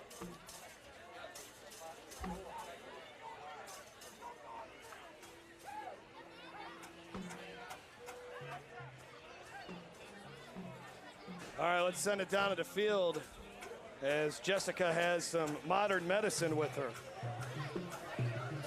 Jeff, that's exactly right. Modern medicine, you ask and you shall receive. It's called Fuel, spelled P-H-U-E-L, and it's supposed to change the pH level of muscles to get them to relax and uncramp.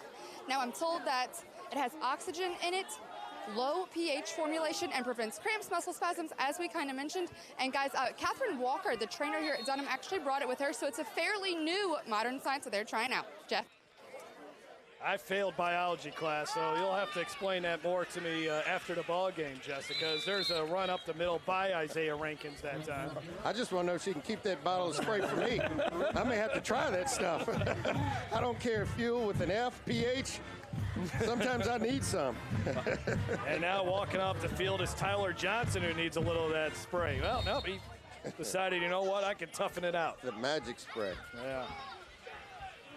Well, let's see here.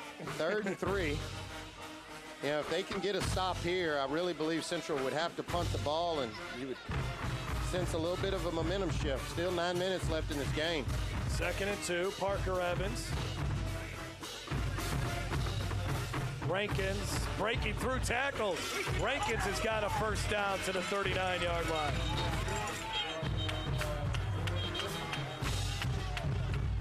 First down. How about Isaiah Rankins? Quick game ran was such a story in the first half, and Rankins looked a little unsure of himself his first few carries, but man, he was impressive. Ross Thompson now struggling with the cramps.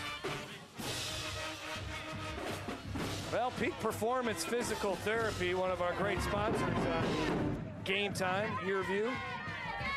I think you're going to be busy tomorrow working on some... Yeah. Get the ice tubs going. Well, and keep in mind, this is the first game, the first full game of the season for both of these schools. So, I mean, you can practice and you can do jamborees, but, you know, it's nothing like going full 4 quarters of high school football, and it's just a whole type of conditioning you have to be in, particularly in South Louisiana. Again, did not have school one day this week because of Tropical Storm Harvey. Is this Gayran in the ball game now? I think it is. And he well, he maybe got back to the line of scrimmage. Yep, Gayran is no, that's not Gayran. Was that Parker Evans? I think it was Parker Evans. Yeah, Evans. So Leachman is in at quarterback, and he handed it off to Evans. But I do think Gayran is back in the game back there. No, that's Destin Franklin I'm looking at, number 12. So, but you got Leachman and Evans both in the backfield. 2nd down and 10. Dunham can get the defensive stand here. You'll feel the momentum really shift. Parker Evans, I think he was down. Yep, he was down right at the line of scrimmage. Kind of slipped. B.J. Lewis was there. You know, they got 2 new inside linebackers on this team. Reed Godberry, who's moved up from strong safety to linebacker, and then Lewis, a guy that's got a great work ethic. And those 2 inside linebackers, Lewis and Godberry, needed to make a lot of plays tonight. You were taking a look there at Rushay Simpson. I think what Coach Edwards is doing here with Evans and Leachman both in the game, whichever one is cramping least plays, you know, the running back position, the other one plays the quarterback position. With Derek Thomas, the wide receiver, to the near side. In the slot, that is Joel King. Leachman looking, throws, misses Joel King. Good coverage, though, applied by Dunham's Kobe Simeon. You see Joel King there at his natural position, which is wide receiver, but they actually had to use him at quarterback because, see, Leachman there came out cramping, and so did Parker Evans. All right, so Dunham will get the football back. Now going back to return this thing is Ross Thompson. We do not see Derek Stingley back there. And Jordan Roberson also going back. I'll tell you what, Jeff, you know who I'd put back there? Number 10. That's who I'd put back there.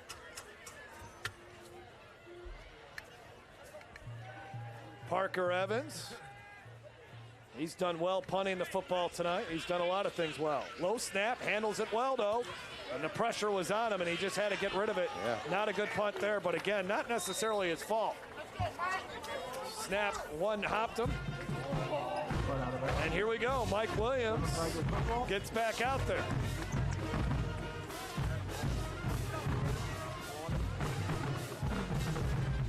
You still got 6.5 minutes in this contest, and we saw on any one play, Dunham has the capability of taking it the distance. 2-possession football game.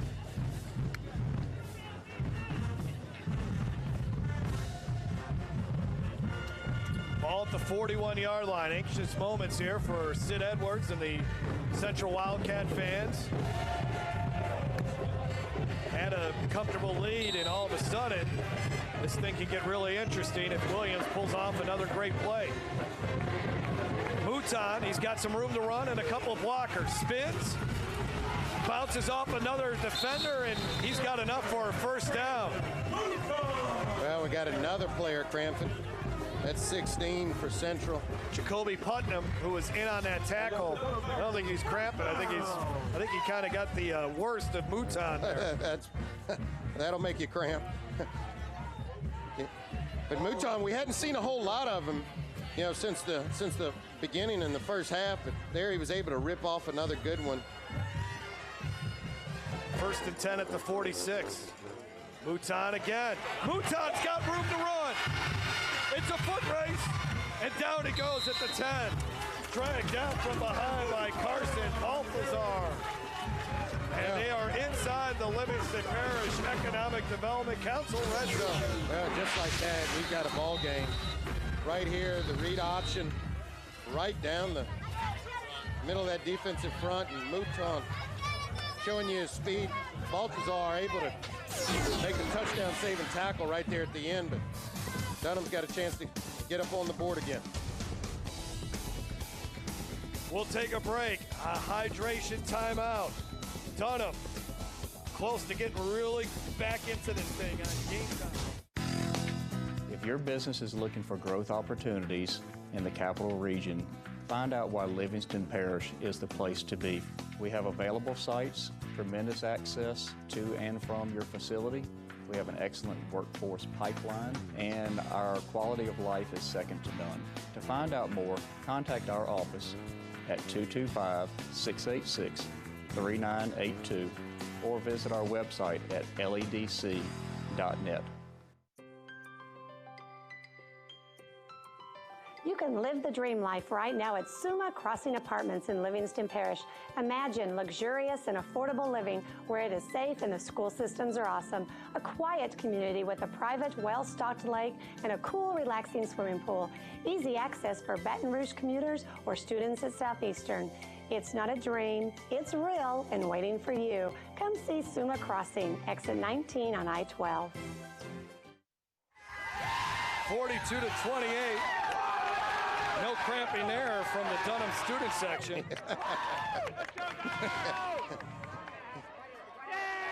Here we go as Mike Williams to the air. Incomplete as the pass trying to get the football over to B.J. Lewis, but there was great coverage, but maybe coverage was too good as Hunter Arnold may have been flagged for pass interference.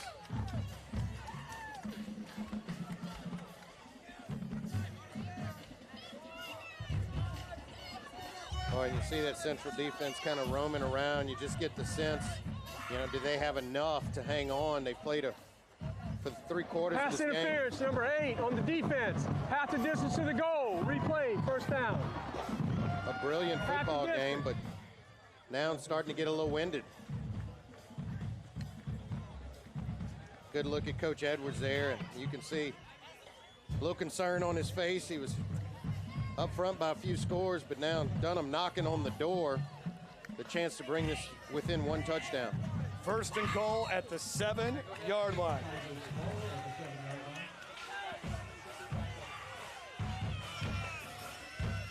Williams keeps it, trying to get away from a couple of defenders. And he is up to about the 9-yard line. That was actually a 1st down and 5 play. And he's about a yard short. 5:30 and counting. Yeah, and you have to be a little conscious of the clock here because you are going to need the football back. And you'd like to be able to score quick enough to where you're not forced to kick an onside kick.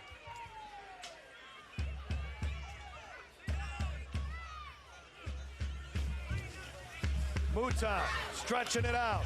And a great job there by Central's defensive player there. That was an outstanding tackle by Caleb Baptiste, the defensive end, a senior.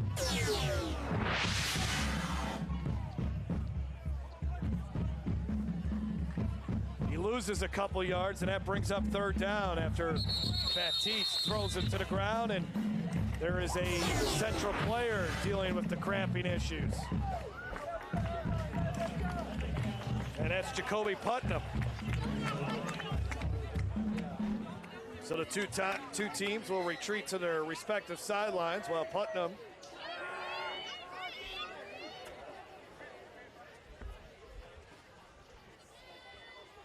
(42-28). Great crowd on hand here tonight, and there's Dale Weiner, the head coach at Catholic High, or former head coach at Catholic High. It's weird to say that. But he, of course, retired after this past season. 317 wins. And he is the father of the head football coach for the Dunham Tigers. That's Neil Weiner. Yep. And at the first practice of preseason camp, Dale actually joined Neil for that first practice. And, Neil Weiner himself, he's got 83 wins during his career at Zachary, Catholic Point Capee. And he's not trying to chase his dad down. He just wants to do a lot of the great things that Dale did away from the field. And that's what he strives to do. And both of those really, really great people, both Neil. I've had the opportunity to play football with him at Catholic High and then, of course, play for his dad. And I'll tell you what, just fine gentlemen, and really more interested in the growth and the development of their young men, and just good family men as well. And, of course, there's such a strong connection between Neil Weiner and Sid Edwards, the head coach at Central. I alluded to this earlier. Sid Edwards actually gave Neil Weiner his first job when he was like in the 9th grade. Sid was a manager for Summer League Baseball at Alex Box Stadium for American Legion, and Sid and Neil's job was to empty the trash cans and kind of do some of the janitorial work there. And Sid would pay him by buying him a cheeseburger on the way home.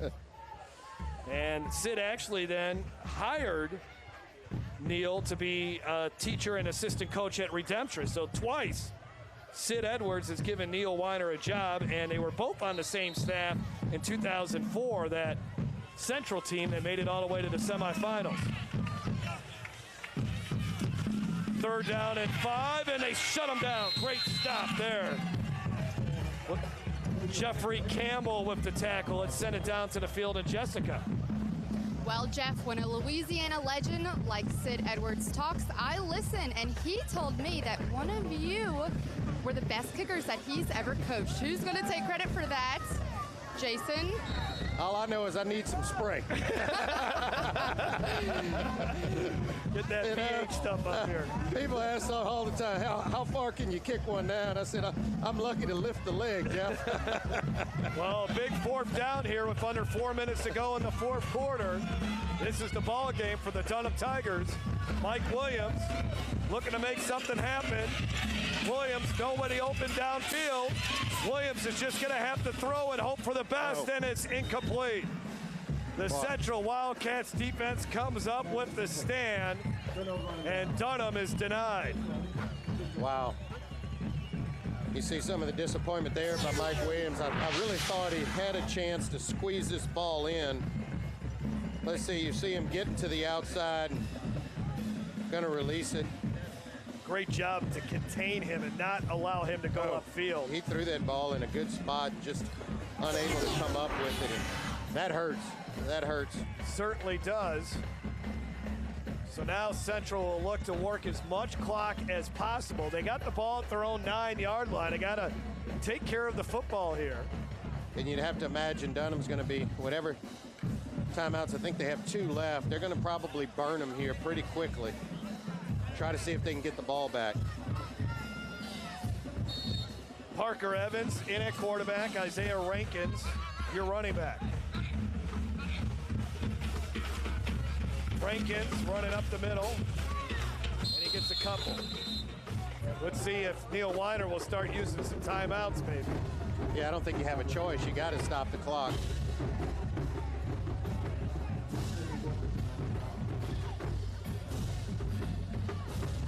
Yeah, and I'm not, well,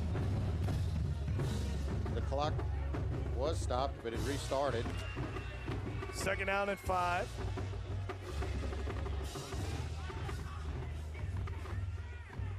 It's a lot of time coming off. Under 3 minutes to go.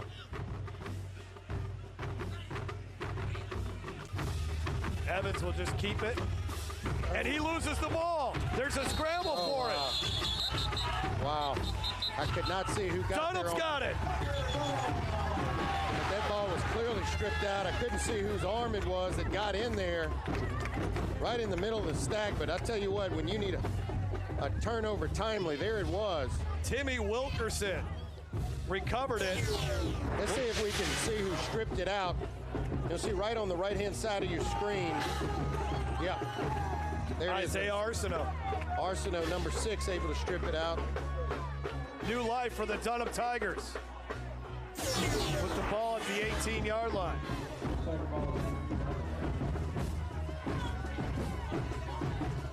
Well, how many lives does a cat have, or how many lives does a tiger have? But Dunham's got another life. And they call number 10 the big cat. You know, really unfortunate they came up empty on that last series in the red zone. Let's see if they can convert here. Yeah, this drive starting inside the Livingston Parish Economic Development Council red zone.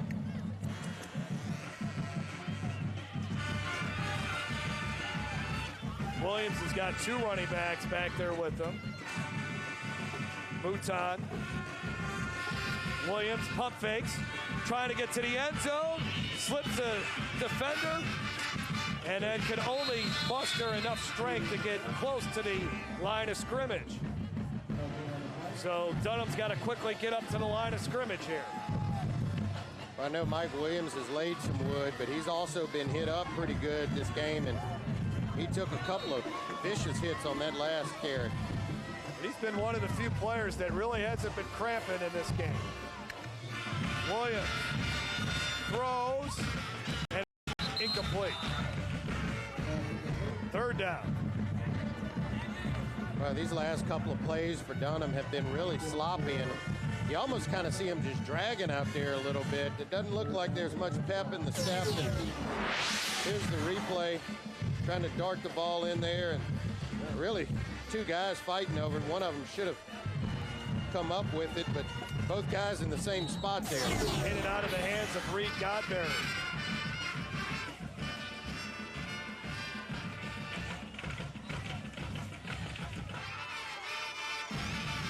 Third and 10. Williams has got a lane. Instead, he throws. Ball batted in the air, and it's incomplete. Camby is coming across the middle of the field, and it's 4th down. And we got another. And is this Stingley, I think, over here?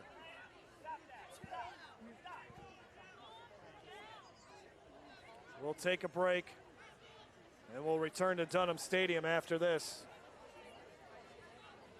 14-point game. This is Game Time on YurView. At Peak Performance Physical Therapy, we treat the athlete in everyone, from the soccer star to the soccer mom. If your doctor prescribes physical therapy, ask for Peak Performance by name, getting you back in the game of life.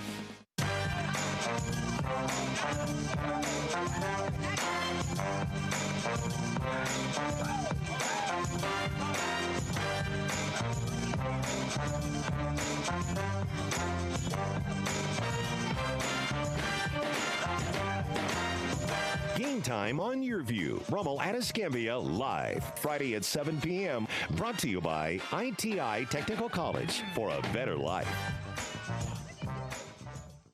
At Peak Performance Physical Therapy, we treat the athlete in everyone, from those who serve aces to those who serve others. If your doctor prescribes physical therapy, ask for Peak Performance by name, getting you back in the game of life.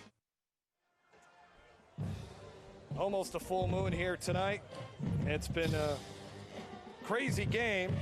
Central is one defensive play away from wrapping this thing up, 42-28.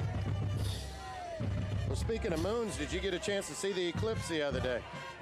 I did see a little bit of that. I'm not going to be anxious to see the next one. I mean, So no Derek Stingley out there, as he was the man cramping up. Williams looking. He might just try to take off here if he can get loose. Central's throwing everything they can at him, and they finally bring him down. And that's your ball game, folks. Gonna be it. The Wildcats are going to escape Dunham Stadium with a hard-fought victory. Well, and that kind of sums up how this Central defense has been able to hang in this game and ultimately prevail. And it's been gang tackling, bringing a lot of helmets to the ball, and that's how they've been able to rattle Mike Williams a little bit tonight. It's not one person on that front or two, but it's 3 and 4, and that's the only way you're going to bring the big cat down. As you can see, how he keeps on going, and there's just no stop until you get 3 and 4 players on top of it. Javonte Witten finally wrapped him up. So despite 2 turnovers by the Central offense in the second half, they're going to survive this one. And really, Jason, I still think it comes down to the 2 big special teams miscues in the first half. The bad snap that led to an easy touchdown for Central, and then the block punt that resulted in a touchdown. That's the difference in this game. Both teams have had their moments on offense with some big plays. Both defenses have, at times, had their big moments. But those 2 special teams plays were really critical in this one. Parker Evans has had a fantastic night. Yeah, it's really been a team effort for Central, and you have injuries, you needed a lot of players to step up, and just to name a few, between Evans and Gayron and Leachman, and then you talk about the defensive side, and really Lassane in there for a touchdown, and Hunter Arnold playing good at that strong safety position, and so it's really just an all-in-all team effort here for Central. Let's look at our airing it out play of the game. And this was another important play as well, because we just didn't know about the throwing ability of Parker Evans, but he illustrates it here. Great pass on the money to Destin Franklin. And that opened it up for Central's offense. Before that, they were very shaky, not really sure of themselves. But after that play, it just seemed like it gave the offense a lot of confidence. Yeah, and, he wasn't expected to do a lot through the air, but just enough to stay in the game, and that's exactly what he did. He played well within himself. He completed passes to open receivers, and then you mentioned it, the one big shot down the field to Destin Franklin, and when he had the opportunity, the big thing is he converted on it. Dunham uses another timeout. Dunham was trying to make a little school history tonight, trying to win a game against a 5A football team for the first time in school history. They really scheduled up this season. They got Baker, a 4A school, next week. St. Michael, a 4A school the week after that. Then at Port Allen, which is a 3A school. And then they take on the Church Academy, the formerly known as Christian Life. East Feliciana is their big game in district this season, and of course they'll finish it off with a rivalry game against Episcopal. But by playing these bigger schools, it's going to help their PowerPoint ratings, because last year they had 1 loss in regular season play and then drew a very tough Newman team in the playoffs and ended up losing that game here. No, that's right. And you find more and more coaches willing to do this, to play tough games at the beginning of the season. We saw one last night between Landry Walker and John Curtis, and they believe that just makes their teams stronger and more developed at the end of the season. So Central throwing on 3rd down, so that stops the clock as the Wildcats will punt it away. Yeah, kind of shocking that you would think that they would throw it and not kind of chew up this clock towards the end of the game. Let's take a look at the remaining games on our YurLA schedule. Tonight, of course, Central and Dunham. We make the trip to Pensacola next week for Rummel and Escambia. Then we return to New Orleans. Warren Easton versus Landry Walker. That will be a lot of fun. St. Aug against Jesuit. Southern Lab versus Parkview. And then October 5th game, that's one certainly to circle. Carr versus McDonough. Then we make a trip across the basin. St. Thomas More versus Turlings. We'll see Central October 20th. And then we'll see Walker and Live Oak. The Walker Live Oak game, and also it's the Carr McDonough game. Those will be on Thursday night. Those will be our national broadcast games that will be shown in Cox markets all across the country. And then we wrap it up with a good one, Denham Springs versus Scotlandville. Well, those are all really, really good games. Should be very competitive games, particularly going down the stretch of that schedule. Parker Evans has done a little bit of all tonight. He's quarterback, he's been a running back, and he's done well punting the football too. Well, you know, this Central team is going to have to do it a little bit differently than they've done it in the past. You don't see the, you know, the big top prospects that you would typically find on a Coach Edwards team, but man, that's a good punt there. Sails out of bounds. Well, maybe not as good as I thought. Dunham will have decent field position and 1:18 to work. Did she get hit with the ball? Yeah, she's going to need some of that spray, Jason. Yeah. Get this pH over there. Oh, look at that. Old-fashioned water. That's all it takes. You don't need any of this pH And then it looked stuff. like a pixie stick. You remember pixie sticks? You throw stuff down your leg. All kind of stuff going on in the stands over there, man. Oh, but it's been a good one. It's a fun game to watch. A lot of big plays. You know, not the outcome Coach Weiner probably would have hoped or liked. As you mentioned, never been able to beat a 5A school, and really coming into this one, I thought they had the talent to get it done. Williams to throw, and here comes more pressure. And there goes Williams. And then he just slides down. Is there going to be a late hit? Well, sometimes they would call that Hunter Arnold with the tackle, 1 minute and counting. Yeah, you think they would be going a little faster than this if, well, you know, you really been don't a try. long game, been a very long game. Central's even substituting right now. 44 seconds and counting. Williams got time to throw, and now he doesn't. And he goes down again, another sack. As Central has just been relentless against him tonight. Travis Rowley getting into the action, a senior defensive back. And now Dunham will use its final timeout. So again, Central dialing it up from multiple positions, multiple players, and Travis Riley's turn, getting in on the action. The big thing is you have to make the tackle. You see Mike Williams' feet giving way a little bit into that turf and bringing him down, and he's had a good night, but it's been a rough night. And with that turf out there and the sloppiness, it's just hard to get your footing and accomplish everything that you want. 30 more seconds in this one. Want to thank the crew. It's been a tough day for them as well. Hot conditions. The truck needed a little spray, huh? The wet field here at Dunham Stadium. The truck got stuck. We lost the generator, and that's why we weren't able to bring you a pregame show, as it overcooked. But glad we could bring you this one. This has been a fun one. And again, if you want to watch it, we'll replay it tomorrow morning, Saturday evening, right before the LSU game at 6:30, and then Sunday night again at 6:30. And you can watch all the replays at YurView.com/football. 3rd down and 15.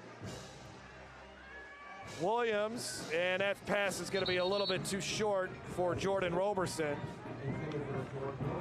So you saw two quarterbacks for Central tonight. Jeff, tomorrow in the Superdome, how many quarterbacks play for LSU? I think you're just going to see Danny Etling. Danny Etling. Yep. Unless it gets out of, you know. Yeah, unless it gets out of hand. But you think that he's just going to be. This is going to be Etling. Yep. Yeah. Now Chattanooga next week. Well, bring the depth chart. Bring a roster. I'll say that. There's going to be a lot of weird numbers out there.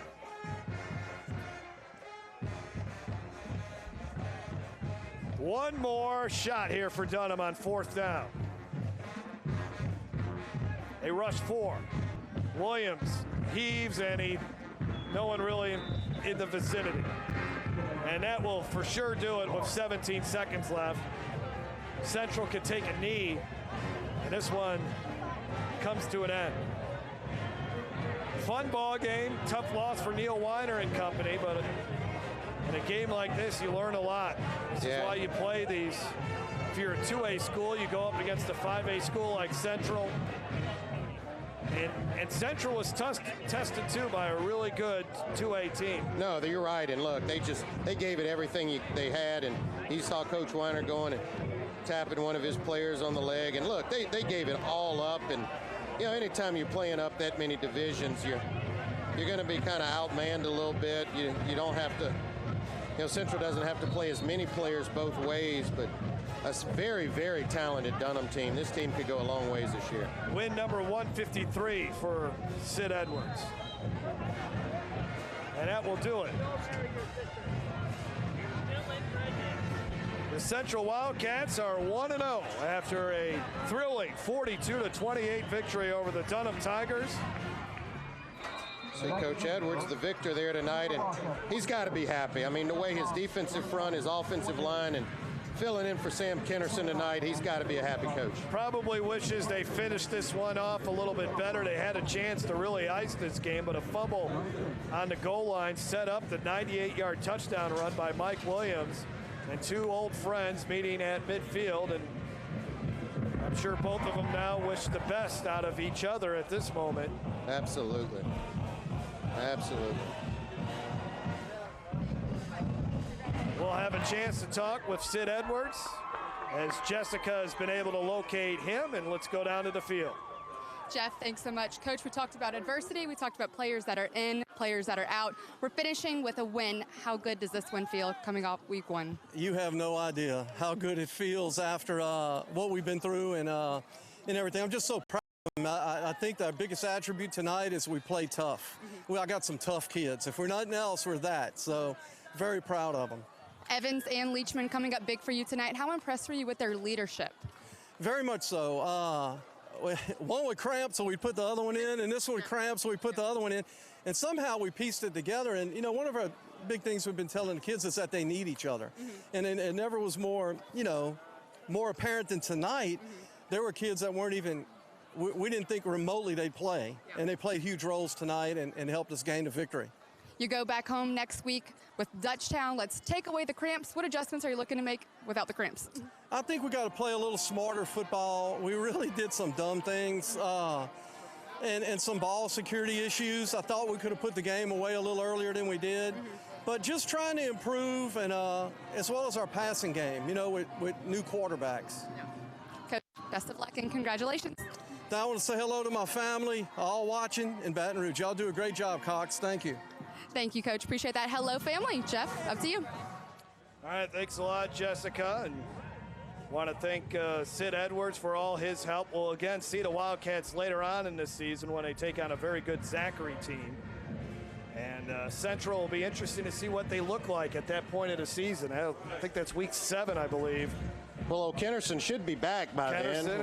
You get him back, and then you get Leachman and Parker Evans into their natural positions. I mean, look, I know he's probably undermanned according to his standards, but this team could really put it together. For the Dunham Tigers, their difficult non-district schedule will continue next week against Baker. Again, they're in what's good for Dunham this season. Madison Prep has moved up to 3A. They've been a dominant team in this district. Nobody's really been able to touch them. Dunham gave them a great game last year. So Dunham comes into this season with an opportunity to possibly win a district title, and it's been a while since that's occurred here at Dunham. And for Central Wildcats, I tell you what, I think a lot of people wanted to throw dirt on this Central team, but they're going to be a factor when it's all said and done. This is a very good program that at one point won 6 district championships in a row, so don't sleep on them. For some of our viewers, we are going to turn it over to Louisiana Lottery, and then after the drawing, we'll have the wrap-up from Dunham Stadium. Okay, listen up. I know you offer great auto rates, local agents, fast, friendly claims, but do you want to be a legend? You got to get tough, kid. When I'm done with you, nothing's going to keep you down. Great talk, Brett. Can we get back to your auto quote now? All right, sure. Great. Get great auto rates and local agents at favrates.com from Farm Bureau Insurance. How about some water? No, thanks. I'm good. Louisiana's best barbecue is Podna's, smoked to perfection for fall off the bone good eating. Podna's Labor Day spread features ribs, chicken, pork, and 2 sides for only $24.95. That's right, feed 3 to 5 people for only $24.85. Available now through September 5th. Podna's, fast service for dine-in or drive-through, world-famous baked beans, and party pack headquarters. Remember the brand.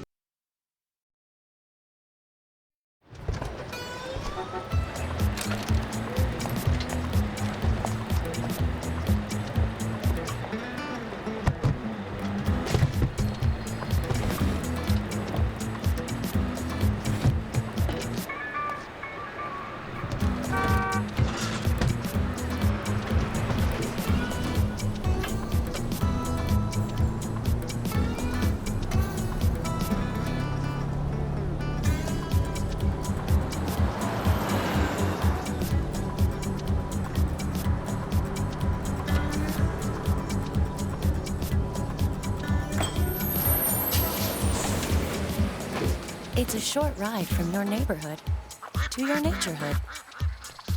Find fun activities to do, like boating and biking, or camping and hiking, plus much more. To find a neighborhood park or green space near you, visit. At the end of the game, he said, man, we had players on our roster we never even expected to get into the game, and they used 3 quarterbacks tonight because of that, and hopefully both teams can get rehydrated and get ready for week 2. I think these are going to be 2 really good teams. They gave us a good show here tonight, and it'll be interesting to see how both of them make their way through a challenging 2017 schedule. No, and you said, I mean, look, Dunham is expected to have a good run, and they've got some, very talented players in Williams and Stingley, but I think you're right. Central may surprise some people if they get their quarterback healthy, and I was impressed with the running backs that they had and being able to do that, and I think they could surprise some people in there. They play really hard on defense, and they got some talent there as well. Well, that's going to do it for Game Time on YurView this week. It was a fun one with the Dunham Tigers falling to the Central Wildcats 42-28. Be sure to join us again next Friday as we bring you another exciting matchup on Game Time as the Rummel Raiders travel to Pensacola, Florida to take on the Escambia Gators. Be sure to tune in at 6:30 for the Louisiana Farm Bureau Insurance Countdown to Kickoff pregame show, followed by Kickoff at 7 p.m. For our director, Walter Volpatti, our producer, Cameron Galloway, executive producer, Eric Coleman, Jessica Providence down on the sideline, Jason DeQuare, I'm Jeff Lermo. Have a great night, everyone.